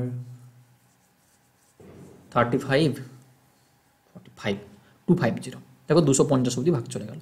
মানে আমাদের যেটা 1 টাকা বেরিয়েছে সেটা কোশ্চেনের সঙ্গে সমান করতে গেলে 250 টাকার সাথে সমান হবে। চলো, তাহলে সোনার প্রারম্ভিক দাম, সোনার প্রাথমিক অবস্থাতে মূল্য কত ছিল তোমাকে বের করতে হবে। তো প্রাথমিক অবস্থাতে আমাদের কাছে মূল্য ছিল কত টাকার? প্রাথমিক অবস্থাতে আমাদের কাছে মূল্য ছিল কত টাকার? না 144 টাকার। তাহলে এটার অরিজিনাল ভ্যালু কত? না 1 টাকার ভ্যালু যদি 250 টাকার সাথে সমান হয়ে থাকে, তো 144 টাকার ভ্যালু কত হবে? 250 সাথে মাল্টিপ্লিকেশন লাগিয়ে দাও, ঠিক? 4 তোমার কাছে 100 হচ্ছে, মানে তোমার কাছে কত হবে? 9 টাইমস অবধি, 4 9 36, 9 36, ওয়েট 4 দিয়ে ভাগ করলে আমরা পাবো 4 3 12, 36 টাইমস অবধি। হ্যাঁ, তাহলে 3600 হবে। তাহলে 36 আরও 3টে শূন্য, তারপর 36,000 টাকা আমাদের কাছে কী ছিল? না অরিজিনালি দাম ছিল, আমরা বলতে পারি, ঠিক? সো কোশ্চেনটা দেখো দেখে তোমার মনে হতে পারে যে কীভাবে আমরা সলভ করবো, কিন্তু 2-3 লাইনে কোশ্চেন দেখো দাঁড়িয়ে আছে, এরকমভাবেই কোশ্চেনকে আমাদের কাছে সলভ করতে হবে, ঠিক আছে? তবেই না তুমি 20 সেকেন্ড থেকে 25 সেকেন্ডের মধ্যে এরকম ম্যাথের কোশ্চেনকে সলভ করে বেরিয়ে আসতে পারবে। আর না হলে 100টা কোশ্চেনকে তোমাকে যদি 60 মিনিটে সলভ করতে হয়, আর একটা কোশ্চেন যদি তুমি 2 মিনিট করে সময় লাগিয়ে দাও, কীভাবে তুমি সলভ করবে পরীক্ষার হলে? ম্যাক্সিমাম অ্যাটেম্প তো তুমি করতেই পারবে না, নাম্বার পাওয়া তো দূরের কথা, ঠিক আছে? নেক্সট আসো। নেক্সট দেখো আমরা যেটা ডেফিনেশনে আসবো সেটা হচ্ছে প্রপোর্শন। প্রপোর্শন বাংলাতে আমরা কি বলি? না সমানুপাত, সমান অনুপাত। মানে তুমি নাম শুনিয়ে বুঝতে পারছো, যদি পরস্পর দুটো অনুপাত নিজেদের মধ্যে সমান হয় তাকে আমরা কি বলে থাকি? না প্রপোর্শন বলে থাকি। আর প্রপোর্শনকে আমরা লিখি কীরকমভাবে? দেখো, দুটো যদি আমাদের কাছে অনুপাত হয়, একটা হচ্ছে এ বি, এটা একটা অনুপাত, আরেকটা ধরে নাও সি আর ডি যদি অনুপাত হয়ে থাকে, তাহলে এদের মাঝখানে ডবল ইস্টু লাগিয়ে দিই, এই সিম্বলটাকে আমরা বলি প্রপোর্শন। এই সিম্বলটাকে আমরা বলি প্রপোর্শন, যেটাকে আমরা ইকুয়াল সিম্বলও বলতে পারি। কেন? কারণ এটা মানে তো সমান। তাহলে বাম দিকে এ আর বি এটা সমান তোমার কাছে কী হয়ে যাবে? না সি ইস টু ডি হয়ে যাবে। আবার তুমি চাইলে এরকমও লিখতে পারো যে A divided by B equal to আমরা কি পাবো? সি ডিভাইডেড বাই ডি আমরা পাবো, ঠিক? সো প্রপোর্শন মানে কি? না দুটো অনুপাত যখন নিজেদের মধ্যে সমান হবে তাকে আমরা প্রপোর্শন বা সমান অনুপাত বলবো। নেক্সট দেখো টাইপ। প্রপোর্শনের না টোটাল 5টা টাইপ হয়। একটা হচ্ছে ফার্স্ট প্রপোর্শন তোমাকে বের করতে বলতে পারে, সেকেন্ড প্রপোর্শন বের করো, থার্ড প্রপোর্শন বের করো, ফোর্থ প্রপোর্শন বের করো, আর একটা মিন প্রপোর্শন বা মধ্য সমানুপাতে তোমাকে ক্যালকুলেট করতে হবে। এখন কথা হচ্ছে কি, যে এই যে প্রপোর্শন তোমাকে ক্যালকুলেট তুমি করছো, ফার্স্ট সেকেন্ড থার্ড ফোর্থ বা মিন, ডিপেন্ড করে কতগুলো ভ্যালু তোমাকে দিয়ে দেওয়া আছে তার উপর তোমার লেখার ফরম্যাটটা চেঞ্জ হয়। অনেক সময় তোমার কাছে এক্সামিনার 3টে ভ্যালু মানে টোটাল 4টে ভ্যালুর উপর কোশ্চেন দিতে পারে, আবার অনেক সময় 3টে ভ্যালুর উপরেও কোশ্চেন দিতে পারে। যখন 4টে ভ্যালুর উপরে কোশ্চেন দেবে তখন তার ফরম্যাট আলাদা, যখন 3টে ভ্যালুর উপরে কোশ্চেন দেবে সেক্ষেত্রে মিন প্রপোর্শন আসে, মিন প্রপোর্শনটা শুধুমাত্র 3টে ভ্যালুর ক্ষেত্রে আসে, সেখানে তার ফরম্যাট আলাদা, ঠিক? সো ফরম্যাটে যাওয়ার আগে আমরা দেখো, যদি যেরকম আমরা রেশিওর ক্ষেত্রে তার টাইপ পড়েছিলাম, তার আমরা কিছু প্রপার্টিজ পড়েছিলাম, যে প্রপার্টিজ আমরা কি পড়েছিলাম? 5টে। একটা হচ্ছে রেশিও থেকে যেরকম অরিজিনাল ভ্যালু বের করা যায় না, মাল্টিপ্লিকেশন করো ডিভাইড করো রেশিও অলওয়েজ সেম থাকে, কিন্তু প্লাস অথবা মাইনাস করলে রেশিও চেঞ্জ হয়ে যায়, সেরকম প্রপোর্শনেরও না কিছু প্রপার্টিজ আছে, যে প্রপার্টিজগুলো কিন্তু অ্যালজেব্রিক বেস যে কোশ্চেনগুলো আছে সেগুলো সলভ করার জন্য খুব কাজে লাগবে। যেমন এই কম্পোনেন্টো ডিভিডেন্ডো রুল, এটা তোমার কাছে খুব ইম্পর্টেন্ট। কি বলেছে দেখো, 1 নম্বর প্রপার্টিজ বলছে যে যদি কোনো তোমার কাছে প্রপোর্শন থেকে থাকে এরকম যে A by B equal to C by D, তুমি কি করতে পারো? দুটো দিকে যদি সাপোজ 1কে যোগ করে দাও, তাহলে এখানে তোমার কাছে লসাগু কত হবে? বি, উপরটা কি হয়ে যাবে? দেখো এ প্লাস বি। ডান দিকে তোমার লসাগু হবে ডি, উপরটা কি হয়ে যাবে? না সি প্লাস ডি। দেখো সেটাই লিখে দেওয়া আছে। 1 মাইনাস করলে কি হবে? দেখো A minus B divided by B, C minus D divided by D, এটা তোমার কাছে আসবে। আবার 1 নম্বরকে যদি তুমি 2 নম্বর দিয়ে ভাগ করে দাও না, তখন উপরে আসবে A plus B A minus B, আর এখানে আসবে দেখো C plus D C minus D, যেটাকে আমরা কম্পোনেন্টো ডিভিডেন্ডো মানে যোগভাগ প্রক্রিয়া বলে থাকি, ঠিক? এরকম কিছু ইম্পর্টেন্ট প্রপার্টিজ আমাদের আছে যেগুলো এক্সাম পয়েন্ট অফ ভিউ থেকে ইম্পর্টেন্ট। নেক্সট দেখো, যেটা তোমাকে আমি বলছিলাম যে এই যে টোটাল 5 রকম টাইপের কোশ্চেন তোমার কাছে হয়, first proportion, second proportion, third proportion, fourth proportion calculate বা মিন প্রপোর্শন ক্যালকুলেট। এটা ডিপেন্ড করছে তোমার কাছে টোটাল ভেরিয়েবল 4টে আছে নাকি তোমার কাছে টোটাল ভেরিয়েবল 3টে আছে তার উপর। যদি 4টে ভেরিয়েবল তোমার কাছে দিয়ে দেওয়া থাকে তার ফরম্যাট হচ্ছে ঠিক এরকম, যেখানে A:B, C:D লেখা থাকে। তার প্রথমের এটাকে আমরা বলি ফার্স্ট প্রপোর্শন, প্রথম অনুপাত, বিকে আমরা বলি সেকেন্ড প্রপোর্শন, দ্বিতীয় অনুপাত, সিটাকে আমরা বলি থার্ড প্রপোর্শন, আর ডিটাকে আমরা কি বলি, আর ডিকে আমরা বলি ফোর্থ প্রপোর্শন। যখন তোমার কাছে 4টে ভ্যালু দিয়ে দেওয়া থাকবে তখন আমরা ওই ফরম্যাটে লিখি, এবং এটাকে তোমাকে যে কোনো একটা ধর নাও, যে কোনো 3টে ভ্যালু দিয়ে দেওয়া থাকবে, হয় তোমাকে সেকেন্ড, থার্ড, ফোর্থ দিয়ে দেওয়া আছে, তোমাকে ফার্স্ট জানতে চেয়েছে, অথবা তোমার কাছে ফার্স্ট দিয়ে দেওয়া আছে, সেকেন্ড দিয়ে দেওয়া আছে, থার্ড জানতে চেয়েছে, ফোর্থ দিয়ে দেওয়া আছে। কীভাবে ক্যালকুলেট করবে না, এটাকে তো আমরা এরকম লিখতে পারি যে A/B = C/D। ক্রস মাল্টিপ্লিকেশন করলে কি হবে দেখো, A × D = B × C আসবে। A এর মান জানতে চাইলে তুমি কি করবে, B এবং C কে গুণ করে D দিয়ে ভাগ করে দাও। D এর মান জানতে চাইলে তুমি কি করবে, B এবং C কে গুণ করে A দিয়ে ভাগ করে দাও। বা এদিকে কিছু জানতে চাইলে, যদি B জানতে চাইতো তাহলে A এবং D কে গুণ করে আমরা C দিয়ে ভাগ করে দিতাম, বা C জানতে চাইলে আমরা A এবং D কে গুণ করে B দিয়ে ভাগ করতাম। জাস্ট এই ফরম্যাটটা মনে রাখলেই তুমি এখান থেকে সলভ করে নিতে পারবে, তোমাকে যেই প্রপোর্শন ক্যালকুলেট করতে বলুক না কেন। কিন্তু যখন তোমার কাছে 3টে ভেরিয়েবলে দিয়ে দেওয়া থাকবে না, তখন তোমাকে প্রপোর্শনটাকে ঠিক এরকমভাবে লিখতে হবে যে A:B, B:C। এই মিডলের ভ্যালুটাকে তোমাকে দুবার রিপিট করতে হবে, মিডলের ভ্যালুটাকে তোমাকে দুবার রিপিট করতে হয়। এই ফরম্যাটের ক্ষেত্রে প্রথমটাকে আমরা বলি ফার্স্ট প্রপোর্শন, এটাকে আমরা বলি থার্ড প্রপোর্শন, মিডিলটাকে আমরা বলি মিন প্রপোর্শন বা মধ্য সমানুপাতিক। মিনটাকে আমরা কি বলি, মিন প্রপোর্শন বা মধ্য সমানুপাতিক। ফরম্যাট তো তোমার কাছে সেমই থাকবে। কীরকম, তুমি বলবে স্যার A/B = তো B/C হবে।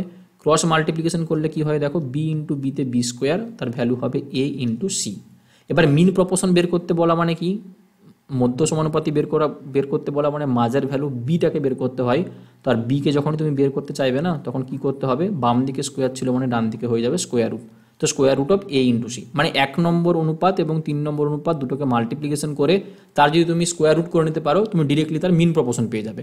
তোমাকে যাই ভ্যালু দেখ, তুমি ওই ফরম্যাট পুট করলে তোমার কাছে অ্যান্সার চলে আসবে। তোমাকে এক্সাম্পল দেখাচ্ছি, দেখো প্রথম কোশ্চেন বলছে যে 6, 12 এবং 24 3টে সংখ্যার প্রথম সমানুপাতি কত হবে, মানে প্রথম সমানুপাতিটাই তোমার কাছে মিসিং আছে। তাহলে সেটাকে আমি A নিয়ে নিলাম, তাহলে A:6, $12:24। একদম বেসিক থেকে দেখাচ্ছি।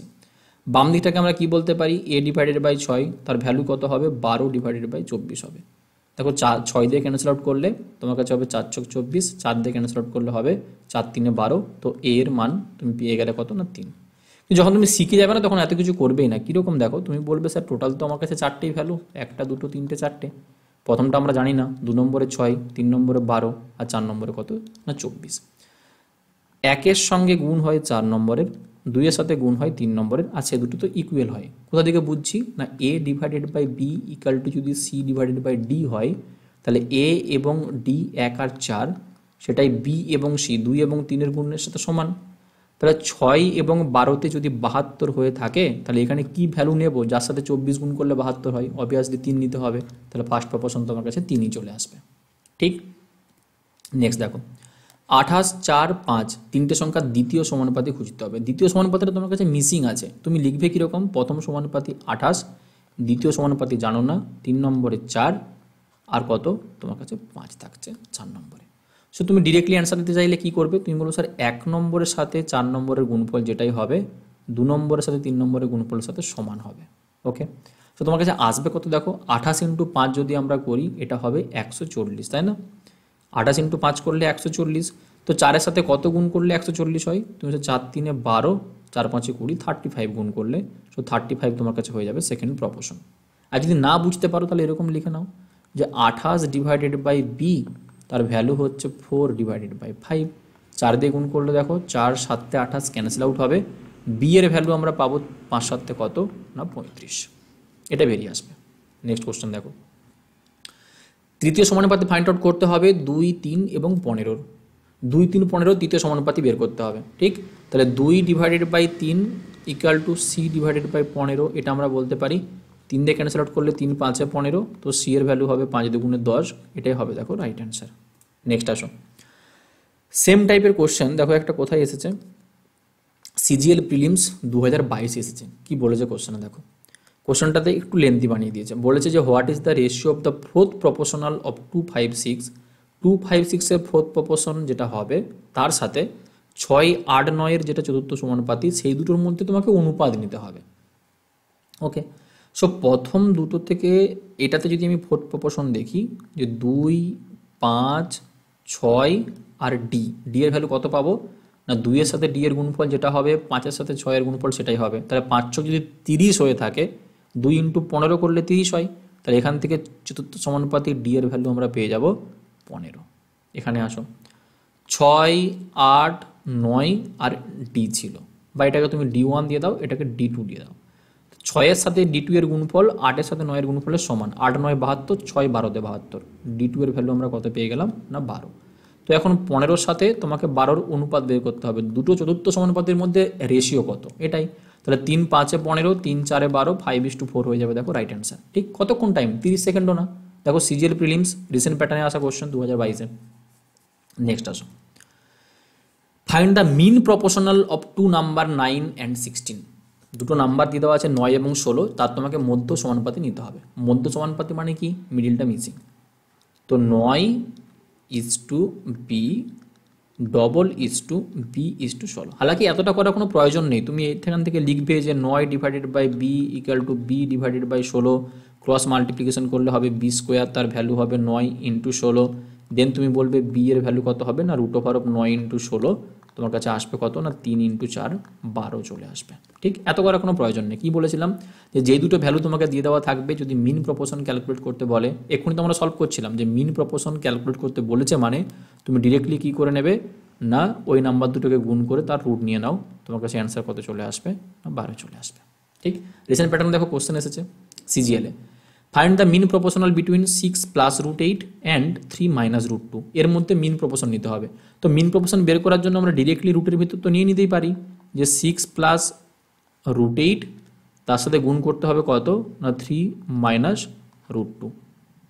চলো, তো এটাকে যখন তুমি মাল্টিপ্লিকেশন করবে না কত আসবে দেখো, 3 × 18 + 3 √8 - 6 √2 মাইনাস কত পাবে 8 2 16, মানে তোমার কাছে 4 বেরিয়ে আসবে। ওকে, দেখো যেটা √8 আছে না, 4 যদি আমি বাইরে নিয়ে আসতাম তাহলে 2 আকারে বেরিয়ে আসতো। সো এটা তোমার কাছে যেটা বেরোবে 18 + 3 2 6 √2 - 6 √2 - 4, এটা তো ক্যান্সেল আউট হবে। 18 থেকে 4 বাদ দিয়ে দিলে তোমার কাছে হবে কত না √14। ঠিক, সো এটা দেখো তোমার কাছে হয়ে যাবে রাইট অ্যান্সার। ঠিক আছে, নেক্সট আসো, লাস্ট কোশ্চেন দেখো প্রপোর্শনে যেটা আমরা সলভ করব এই ডেমো ক্লাসের। কি বলেছে যে 6, 7, 15 এবং 17 প্রতিটা সংখ্যার সাথে তোমাকে কোন সংখ্যা যোগ করতে হবে যাতে তোমার কাছে ফলাফল মানে রেজাল্ট যেটা আসবে সেটা তোমার কাছে সমানুপাতিক হবে। সমানুপাতিক মানে তার একটা প্রপোর্শন মেনটেন করবে। তো যখনই তোমাকে এই টাইপের কোশ্চেন দেবে না, তুমি অন্য কোনোভাবে ভাববেই না, তুমি ডিরেক্টলি দেখবে যে অপশনে কী কী দিয়ে দেওয়া আছে। যদি অপশনে তোমার কাছে 1 2 3 4, অপশন এতে 1, বিতে 2, সিতে 3, ডিতে 4 দিয়ে দেওয়া আছে। অনেকে দেখবে তোমাকে এরকমই বলতে পারে যে অপশন টেস্ট করো, তোমার কাছে ডিরেক্টলি রেজাল্ট চলে আসবে। তুমি প্রথমে ধরে নেবে যে আমাকে 1 যোগ করতে হচ্ছে। 1 যোগ করা মানে এটা হয়ে যাবে 6 1 7, এটা হবে 8, এটা হবে 16, এটা হবে 18। তো এই দুটোর মধ্যে যাই রেশিও, এই দুটোর মধ্যে কি সেম রেশিও হচ্ছে না, তাহলে প্রথম অপশনটা বাদ। 2 দেখো 6 2 8, 7 2 9, 15 2 17, 17 2 19, প্রথম দুটোর মধ্যে যা রেশিও 8:9, পরের দুটোর মধ্যে 17:19 সেম রেশিও হচ্ছে না, এটাকেও বাদ দিয়ে দাও। নেক্সট আসো, 6 3 9, 7 3 10, 15 3 18, 17 3 20। এখন দেখো প্রথম দুটোর মধ্যে যে রেশিও 9:10, এই দুটোকে 2 দিয়ে ভাগ করলেও কিন্তু রেশিও 9:10 হয়ে যাচ্ছে। তার মানে কি এই দুটো রেশিও কি ইকুয়াল, মানে এরা সমানুপাতে থাকছে। তাহলে আমি ডিরেক্টলি এখান থেকে অপশন চুজ করে নিতে পারি, যে অপশন আমাদের কাছে সি হয়ে যাবে দেখো রাইট অ্যান্সার। এটা তুমি অপশন টেস্ট করছো, কিন্তু কোশ্চেন না এক্সামিনার এমন প্যাটার্ন ঘুরিয়ে দিচ্ছে তোমাকে অপশন টেস্ট করার কোনো জায়গায় থাকবে না। দেখো তোমাকে কোশ্চেন ঠিক এরকম দিয়ে দেবে। কি বলেছে দেখো কোশ্চেনে বলেছে কি যে তোমাকে একটা নাম্বার প্রতিটা থেকে বিয়োগ করতে হবে, যোগ বা বিয়োগ তোমাকে দিতে পারে, বিয়োগ করতে হবে যাতে তারা প্রপোর্শনে থাকবে। এবার যে নাম্বারটাকে তুমি বিয়োগ করছো সেই নাম্বারটা যদি এক্স হয়ে থাকে তাহলে x+4 এবং 3x+1 এর মিন প্রপোর্শনাল কত হবে, মানে যেটা তুমি এখন অপশনে পাবে সেটা কিন্তু আর ওই পার্টিকুলার নাম্বার যেটা এক্স ওটা কিন্তু নয়, ওর পরে তোমাকে আবার কিছু ক্যালকুলেশন করে তার অ্যান্সার তোমার অপশনে দিয়ে দেওয়া থাকছে। তাহলে এই টাইপের কোশ্চেনকে সলভ করতে গেলে কিন্তু তুমি ফেসে যাবে। ঠিক, তাহলে এই টাইপের কোশ্চেন সলভ করার জন্য দেখো দুটো ফর্মুলাও আছে কিন্তু। সাবস্ট্রাকশনের ক্ষেত্রে তুমি এই ফর্মুলা লাগিয়ে দাও যে এক্স যে নাম্বারটা তুমি সাবস্ট্রাক্ট করছো সেখানে হবে AD - BC, নিচে হবে A+D - B+C। অ্যাডিশনের ক্ষেত্রে হবে BC - AD, নিচে হবে A+D - B+C। মানে যে চারটে নাম্বার সেগুলোকে ABCD তুমি যদি ধরে নিয়ে থাকো, বাট তোমাকে আমি ফর্মুলা দিয়েও বলবো না। দেখো যদি আমরা এখানে বেসিক অ্যাপ্লাই করতে চাই, বেসিক কি বলছে, বেসিক বলছে যে কোনো একটা সংখ্যা যদি যোগ করতে হয় সবগুলোর সাথে আমরা যোগ করছি, লেট আমরা ধরে নিচ্ছি যে আমরা এক্স প্রত্যেকটা নাম্বারের সাথে যোগ করছি। তাহলে প্রথম নাম্বারটা হয়ে যাবে 6 + x, দ্বিতীয় নাম্বারটা হবে কত না 7 + x। এটারই ভ্যালু কার সাথে সমান হবে, প্রপোর্শন বলেছে মানে কি অনুপাতগুলো সমান হয়ে যাবে। 3 নম্বর নাম্বারটা হয়ে যাবে 15 + x, 4 নম্বর নাম্বার হয়ে যাবে 17 + x। এটা হচ্ছে বেসিক। এবার তুমি ক্রস মাল্টিপ্লিকেশন করবে, সেখান থেকে দ্বিঘাত সমীকরণ আসবে, সেটাকে তুমি সলভ করবে, এক্স এর মান তোমার কাছে বেরোবে। এটা পরীক্ষার হলে বসে কখনোই করা পসিবল না। ঠিক, দেখো ফর্মুলা যদি আমরা অ্যাপ্লাই করতে চাইতাম, অ্যাডিশন করতে বলেছে মানে নিচের ফর্মুলাটা অ্যাপ্লাই করব, B × C মানে 7 × 15 করলে কত হবে, 7 15 = 105 মাইনাস A × D 6 × 17 করা মানে কত হবে, 6 17 = 102 ডিভাইডেড বাই A+D 6 এবং 17 কত হবে, 17 6 23 মাইনাস B+C 7 15 কত না 22। দেখো ওপরে তোমার কাছে 3 আসছে, নিচে 1, তো x এর ভ্যালু ডিরেক্টলি আমরা কত বলতে পারি না 3 আছে। সো তুমি ডিরেক্টলি অ্যান্সার দিয়ে দেবে, স্যার 3 আমাদের কাছে যোগ করতে হবে। তাহলে একটা ওয়ে তুমি বেসিক তো করবেই না, তুমি হয় এই ফর্মুলা ইউজ করতে পারো, নাহলে এর থেকেও শর্টকাট, এই শর্টকাটটা এসেছে কোথা থেকে না এই যে আমরা এইখানটাতে ইউজ করছি না বেসিক, এখান থেকে শর্টকাট বেরিয়ে এসেছে। কি করতে হয় দেখো, তোমাকে যখনই যোগ করার কথা বলবে অথবা বিয়োগ করার কথা বলবে, তুমি সবার প্রথমে চারটে ভ্যালুকে পরপর লিখে নাও, 6 7 15 এবং 17। প্রথম দুটোর মধ্যে ডিফারেন্স কত 1, পরের দুটোর মধ্যে ডিফারেন্স কত না 2। এর মধ্যে কি আর রেশিও নেওয়া যাবে না, এটাই সব থেকে স্মলেস্ট রেশিও। দেখো 1 আর 2 এর মধ্যে আর কি তুমি ছোট করবে, তাই না। নেক্সট তোমাকে যেটা করতে হবে সেটা হচ্ছে 1 নম্বরের সাথে 3 নম্বর গুণ, এখানেও দেখো 1 নম্বরের সাথে 3 নম্বর গুণ করে নাও। রেশিও দুটোর মধ্যে ডিফারেন্স কত, তুমি বলবে 2 থেকে 1 বাদ দিলে 1 রেশিও। তার ভ্যালু কত আসছে দেখো, 15 একে 15, 6 দুগুণে 12, 15 - 12 করলে কত হয়, 15 - 12 করলে কত হয় না 3 হয়। ঠিক, সো 1 রেশিওর ভ্যালু যেটা 3, মানে এই যে 1 রেশিওর ভ্যালু তুমি পাবে এটাই অ্যাকচুয়ালি আমরা যোগ অথবা বিয়োগ করছি। তো তুমি ডিরেক্টলি আনসার কত দিয়ে দেবে যে আমাদেরকে প্রপোর্শনে থাকতে হলে 3 যোগ করতে হবে। ঠিক আছে, চলো। সো মোটামুটি আমরা একটা দেখো ডেমো ক্লাস কমপ্লিট করলাম রেশিও এন্ড প্রপোর্শনের ক্ষেত্রে। এবার আমি একটু বলি যে তোমাদের কারো যদি মনে হয়ে থাকে, যারা যারা কম্পিটিটিভ ফিল্ডে আছো, প্রিপারেশন নিচ্ছ, যদি তোমাদের এই ব্যাচ প্রয়োজন হয় যেটা 1.0 আছে, যদি মনে হয় তাহলে এই যে নাম্বার দুটো এখানে দিয়ে দেওয়া আছে 9339077768 এই নাম্বার, অথবা আরেকটা যে নাম্বার আছে 8207092579 এই নাম্বারে ফোন করে তুমি ইনরোল করে নিতে পারো। টোটাল 2.5 বছর ভ্যালিডিটি পাবে, এবং কথা দিচ্ছি আমরা ম্যাথের তোমার যেই কন্ডিশনে তুমি এখন আছো সেটা পুরোটাই তোমার আলাদাই চেঞ্জ হয়ে যাবে 6 মাস পর। এটুকু দেখো আমি আমার তরফ থেকে কনফার্ম করতে পারি, সিউরিটি দিতে পারি। ঠিক আছে, চলো, থ্যাংক ইউ সবাইকে।